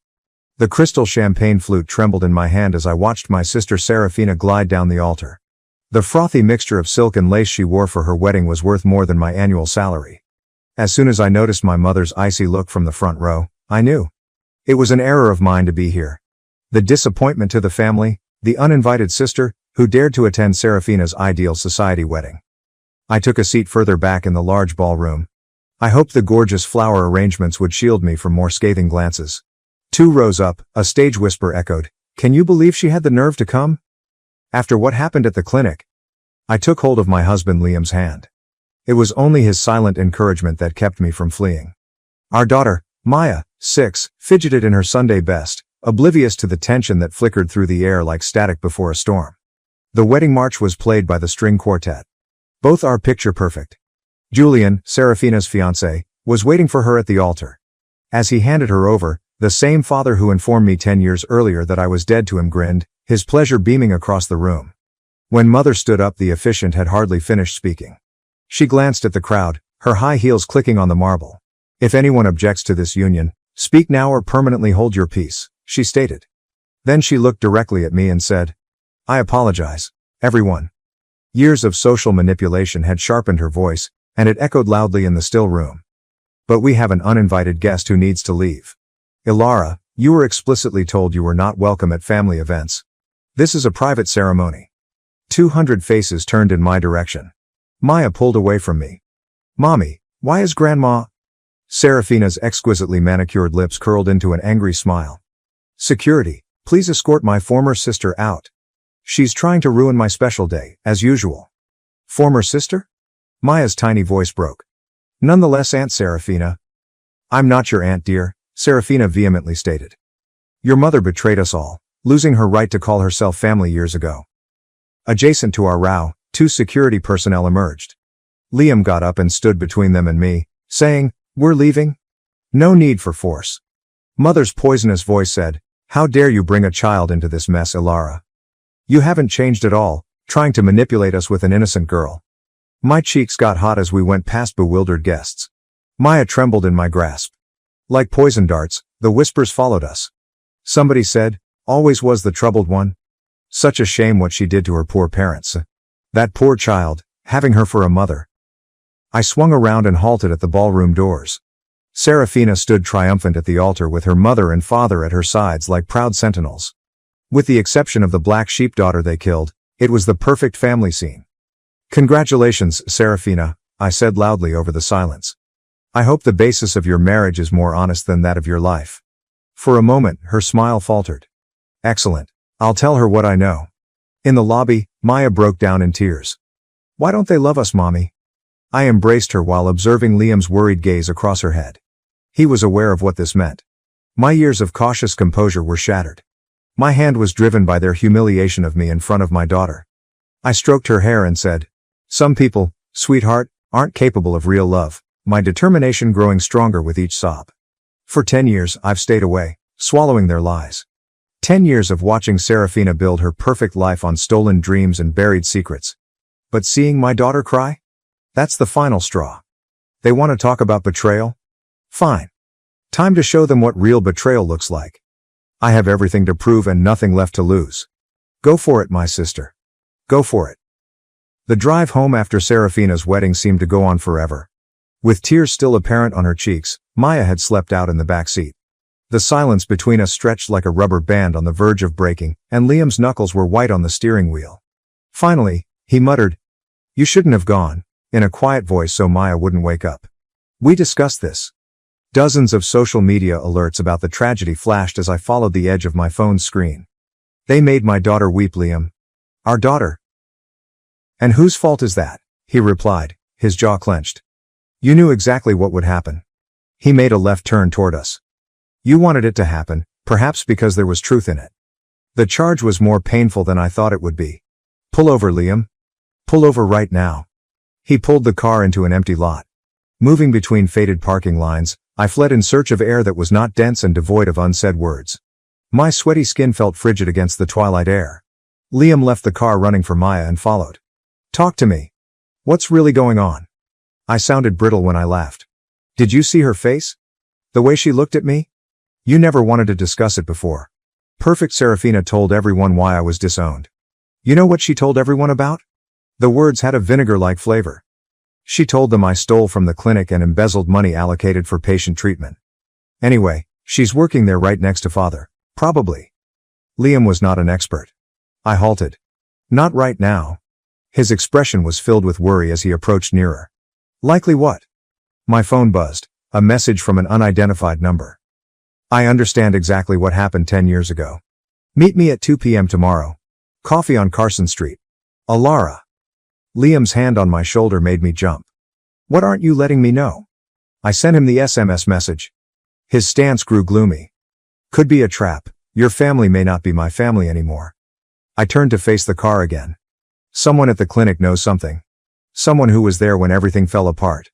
He grabbed my arm and said, "And you're just going to meet this mystery person? After what happened today? Think about Maya. About us." I said, "I am thinking about us." As I stepped back a little. That's why I have to do this. They embarrassed our daughter, Liam. Made her doubt everything about who she is. Who I am. Thus, this is about revenge? This is about truth. Through the car window, I saw Maya sleeping peacefully in spite of everything. Serafina built her whole life on lies. The clinic, her marriage to Julian, her reputation. They were all built on top of what she had stolen from me. I recognized the indication from our 10 years of marriage when Liam ran a hand through his hair. He was listening, but he was nervous. Exactly what are you hoping for? I firmly locked his eyes and said, nothing yet, but if someone's finally willing to talk. I need to know if you are really with me, not just standing on the sidelines while I fight this battle alone. He observed me quietly for a while before saying, "You're different tonight. There's something in your eyes I haven't seen before." I moved closer and took his hands, saying, "Maybe because I finally see things clearly. Remember when we first met? You mentioned I was carrying too many ghosts. You were right. But Liam, they were monsters dressed in my family's faces, and I let them haunt me for too long. They were not ghosts. We were swept by the headlights of one car as it passed." Liam's face began to reflect understanding in that little moment. He hugged me tightly. He whispered, "I'm with you," into my hair. "But we do this cleverly. We do this right. No more improvised confrontations. Agreed?" I breathed in his familiar aroma, gaining strength from his solid presence. "Coming with me tomorrow at the coffee shop? Watch from a distance, make sure it's not a setup." He pulled back and touched my face, saying, "Of course. But, Alara, promise me something. Always. We protect Maya first. Whatever we learn, whatever happens, always." "Always," I said, although I was aware that sometimes defending oneself meant retaliating. Sometimes it entails destroying everything in order to use the ashes to construct something bigger. Maya shifted a little in the car, murmuring in sleep. I felt my will stiffen like titanium as I stared at her. Serafina and my parents thought they could make me look foolish again. Instead, they had provided me with just what I needed, a reason to quit running and start defending myself. My mysterious messenger appeared. "I'll begin gathering the matches I need to light this whole facade tomorrow." Tomorrow. However, I would be cuddling my child tonight and reflecting on why the truth was more important than any easy lie. I discovered Ms. Chen, our family clinic's former accountant, hunched over a laptop in the corner of Carson Street Coffee, which was bustling with afternoon traffic. Liam caught my eye from his position at the counter and acknowledged in silence that he was watching. Opposite Ms. Chen, I sank onto the chair. Her fingers were a little unsteady as she closed her laptop. 10 years is a long time to stay quiet. I wasn't sure you would show up. I spoke in a neutral tone even though my heart was pounding. Where now? Uncomfortably, she looked around and distributed a USB disk. Your sister's wedding. It was all over social media. When I saw what they did to you, you ought to see something here. The drive felt very heavy in my hand. What's on it? Miss Chen softened her voice and leaned forward. Financial records from before you left. Your father actively covered up massive ones. Your father didn't just frame you for embezzlement, Alara. I got my coffee. Miss Chen stammered at Liam's presence because of his quiet manner of staying close. When he was gone, she went on. She stated, the patient passed away in 2013. Remember? How could I forget? After receiving experimental treatment, a patient with terminal cancer passed away. The inquiry exonerated the clinic. However, what about it? Serafina administered the wrong dosage. She wasn't qualified, hadn't even completed her medical training. The comments spoken by Ms. Chen were like physical blows. Your father buried it, paid off the family. He used the money he claimed you had taken. The coffee cup trembled on the saucer as I set it down. Do you have evidence? Everything's on that drive, including evidence that Serafina never finished medical school. The credentials her clinic uses are all falsified. My throat constricted. Why did you not step forward back then? Her face reddened with shame. Your father threatened my family. My daughter was sick. I needed the insurance. But she's grown now, and I noticed what happened at the wedding. The way they're still hurting you. My phone was buzzing from Serafina. Having coffee with anyone intriguing? I glare and catch a glimpse of Julian's automobile through the window as it drives off. They were watching me. With a hint of terror in her voice, Mrs. Chen knew this. I wouldn't have. I stood up, held out an arm, and said, it's okay. Let my husband drive you home.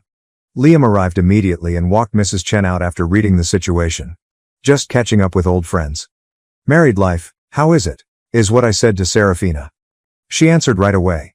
Keep your distance from Mrs. Chen, there should be some stories buried. I snatched up the USB device and began thinking quickly. However, it was father who sent the following message.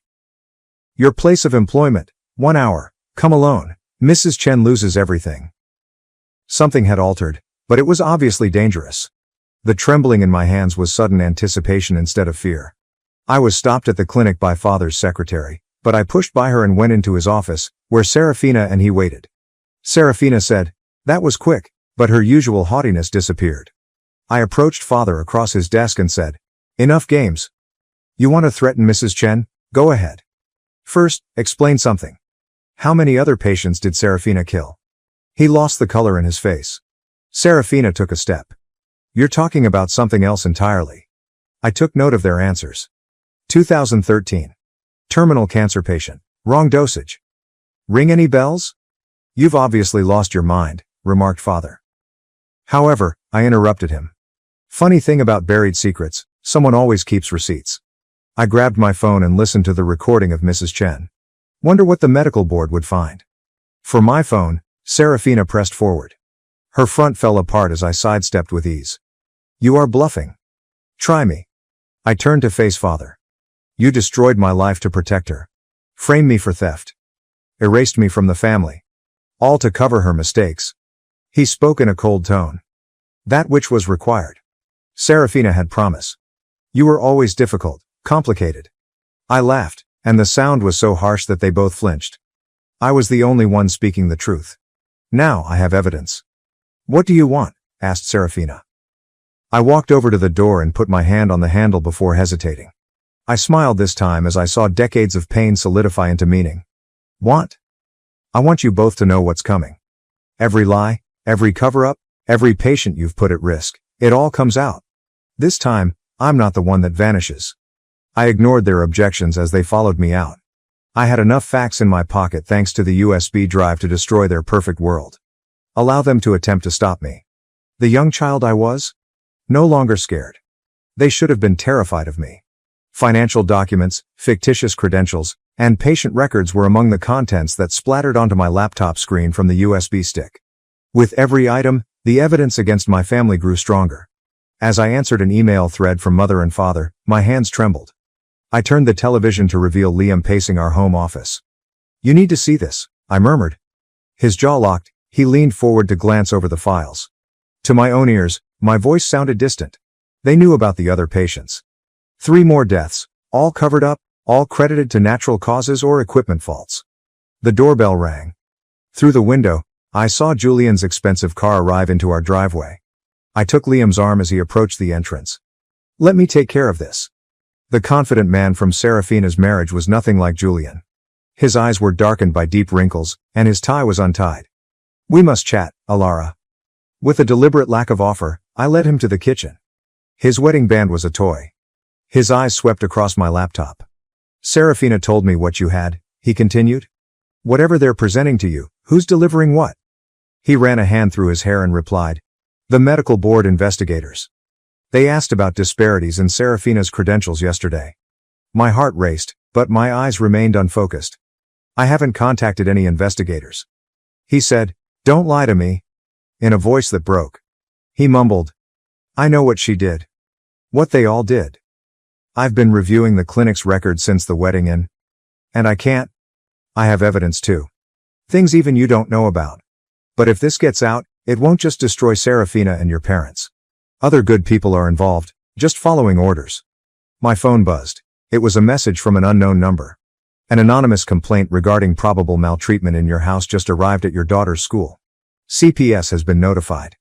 Panic rose and the room swayed slightly. Julian saw how I responded. He whispered, "They're desperate. They will do anything to maintain this silence." Like pieces of ice, the words came out of me. "They're threatening my daughter." Julian replied as he leaned forward. "Let me help you. I can get you money, enough to disappear, start fresh somewhere else. Just hand over the evidence." There was Liam in the doorway. His manner stayed the same. Julian remarked, "I guess you should leave," as he stood up. "You don't understand. They'll fabricate evidence against you, Alara. Mark already called in favors with local authorities. They'll take Maya." "Get out," I said in the same tone. "Tell my sister and parents they just made their biggest mistake." After Julian went, I shook, but Liam held me, feeling determined instead of scared. He said, "We have to move quickly." "Should they be involving Maya?" "No." I turned aside as my ideas began to solidify into a new plan. "We're running. Call your sister at the newspaper. It's time everyone knew exactly who the Millers really are." My fingers raced across the screen, arriving at encrypted files that I had spent weeks gathering. "Alara, they killed Mrs. Chen? They'll destroy us if we run," Liam replied. "But they neglected something vital about cornered animals." "What's that?" I turned the screen in his direction and showed him the audio recordings, surveillance photos, and backup data from the parallel study I had been conducting with Mrs. Chen. Those fight hardest when they have nothing left to lose. I started sending emails to all of the major national news outlets. "Mother wants to play games with her granddaughter's safety? Fine, let's see how she likes it when the whole world knows exactly what kind of monster she really is." According to Liam, this could backfire spectacularly. "Probably," I said as I sent the emails and saw them disappear into the internet. "But I'm done playing according to their rules." The first national news alert appeared on my phone a few minutes later. The dispute was recognized, and this time, my goal was to completely destroy them rather than just disclose the facts. The police arrived at 3 in the morning. I started from the window of our bedroom as they took Liam away in handcuffs, their accusations of embezzlement, conspiracy, and fraud echoing through the quiet street. All made up, all carefully planned to ruin him. Thankfully, Maya slept through it. I watched her quiet breathing from her doorway, knowing that I was the cause of this. Later, a call from father's number buzzed through my phone. His voice carried decades of trained dominance as he asked, "Are you satisfied? This is just the beginning, Alara. Walk away now or tomorrow it's her school calling with concerns about her home life." Quietly, I ended the call. I packed Maya's favorite stuffed animal, clothes, and her favorite photo album in her overnight bag. I had trembling hands. Liam's sister Claire arrived precisely 1 hour later, looking scared and bewildered. "It's just for a few days. Like a holiday with Aunt Claire," I said to Maya as she woke up. "But what about Daddy? What about you?" I hugged her and breathed in her comforting aroma. "We'll fix everything, I promise." After they left, the house appeared to be a tomb. I poured myself a glass, but before I could take a swallow, the front door was pounded. Serafina stood on my doorstep, her face smudged with mascara. "They are going to kill you." "What?" She pushed by me while hastily examining doors and windows. "I overheard them speaking. Father hired someone. They're making it look like a break-in gone bad." "Why are you showing me this?" "Because Mrs. Chen was my friend too," her voice cracked. "And I cannot have another death on my conscience." For the first time in years, I genuinely looked at my sister. The perfect facade had fallen apart, revealing a person who was equally damaged as I was. "Additionally, Julian left me," she added. She took hold of my arm. "The medical board revoked my license. Everything's falling apart, and they're just worried about protecting themselves like they always have. They're just worried about it. You have to run. Right now. Take what you can." The windows were brushed by headlights. Serafina stopped. "They're here," I told her to get out the back, as I was already making my way to my laptop. 2 minutes is all I need. "Alara, go." I instantly uploaded everything to several secure servers. The front door shattered beneath the weight of powerful boots as she vanished. 2 males came in with their faces turned away. Expert. Clinical. I knew the expression, the same cold efficiency father always praised in his business dealings. "This can be easy or difficult, Mrs. Collins," the taller guy replied kindly. As they came closer, I looked aside and bought seconds. "My father sends his greetings. The Millers send their sympathies over your terrible accident." A clicking sound caused them to turn. Serafina held her phone while she stood there. She declared, "I live stream everything?" The men looked at each other. At that moment, I sprang toward the front door, but the shorter one grabbed me. My face erupted in pain as he hit me. I observed Serafina walk toward the man through blurry vision. "Run," she cried out loud. I staggered onto the street with blood in my mouth. My ears are ringing. Behind me, glass broke. I couldn't tell if it belonged to her or to me. She let out another scream. The lights flashed on in the dwellings of the neighbors. An automobile engine roared to life somewhere. Professional to the last, the men left my residence and made their way gently to their car.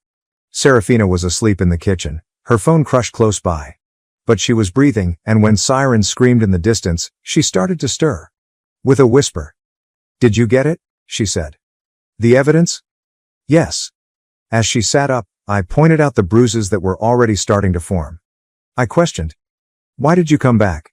She caressed her injured lip lightly and said, "Because I remember. Before they turned us against each other, I remember when you were my big sister. And I miss that person." The sirens approached. Soon there would be questions, remarks, and more lies from parents. Liam remained in prison. Maya had left. Everything I had constructed was in ruins all around me. However, what older sister Serafina said struck a chord with me. I felt something, not forgiveness yet, not at all. Nevertheless, it touched something deep to know that we had both been manipulated by our parents and turned against one another for their own purposes. I said, "We have to end this." As my kitchen walls were illuminated with red and blue lights. Not just expose them, destroy them. Totally. As Serafina gazed at me, I saw my sister instead of my enemy for the first time in decades. I took hold of her hand and we both felt the weight of our own wounds and our shared tragedies. We were like that, bloodied but unbowed, when the police showed in the following day. Finally, together against the real demons in our story. Assume our parents would prevail. Their darkest horror was going to turn into their ideal family fantasy. The Miller Family Clinic's annual charity banquet served as our battleground. Serafina and I watched our parents work the room separately, acting as though nothing was wrong and that they hadn't attempted to have me killed the previous week. Mrs. Collins, one of the board members, touched my arm. "Surprised to see you here, given the circumstances." Using Mother's perfect social mask, I smiled. "I wouldn't miss it." Father reached for the podium across the room. "Welcome everyone. Tonight, we honor 30 years of serving our community." Serafina indicated that everything was prepared from near the AV stand. I reached for my phone. Liam's attorney had confirmed that Father's accounts offered concrete evidence of financial malfeasance and that the charges against him had been dropped. "I'd like to share a video highlighting our clinic's achievements," Father added. Instead of the planned presentation, security footage took the stage as the lighting grew darker. Father, counting money at his job. Mother, threatening to alter patient records with Mrs. Chen. Each clip was completely damning, dated, and recorded. Shock rippled through the room as the audience gasped. Even though father fumbled with the microphone, his voice was overpowered by the sound of him giving the command to beat me. Mother screamed, "Turn it off!" But Serafina held the door of the AV booth closed. I moved forward, my words echoing over the stunned silence. 30 years of fraud, corruption, and murder. Is this what we're celebrating? "Security!" shouted father, but the hired officers remained still. They were working for me tonight. I took a step toward the podium. Just like the private investigators watching you, the forensic accountants tracking your bribes, and the lawyers building cases for every family you've destroyed. Mother's cool head broke as she lunged at me. "You unappreciative," Serafina replied. "Careful, mother," as she appeared from the throng. "The press is recording this right now." As invited anonymous reporters recorded every remark and every scene, cameras did indeed flash. Father's face twisted in rage as he asked, You planned this together? My own daughters?" "Your daughters," I said, my laughter piercing like shattered glass. "Everything I did was to protect this family," he growled. "You tried to kill me. Last week, you framed my husband, you threatened my child." With brutally digging fingers, he seized my arm. "Let her go," said Serafina in a firm, steely voice. "Or I tell them about Jason." Dad froze. The mother said, "What?" "The patient from 2011, Serafina replied, purposefully staring at him. "Except it wasn't the equipment, was it? It was you, trying to cover up a mistake that would have cost you everything. You blamed equipment failure." "You knew?" Mother said in a shaky voice. Serafina answered. "I found the actual records." With a little tremble in her voice. "You never protected me because you loved me. You did it because you needed someone under your control. The ones you kept to blackmail the manufacturer realized that too." This time, actual policemen entered the ballroom. Father shoved me away as he saw them and ran for the door. Julian, my surprise ally, tripped him before he had taken 3 steps. The chamber reverberated with the sound of shackles snapping into place as father lay splayed on the marble floor.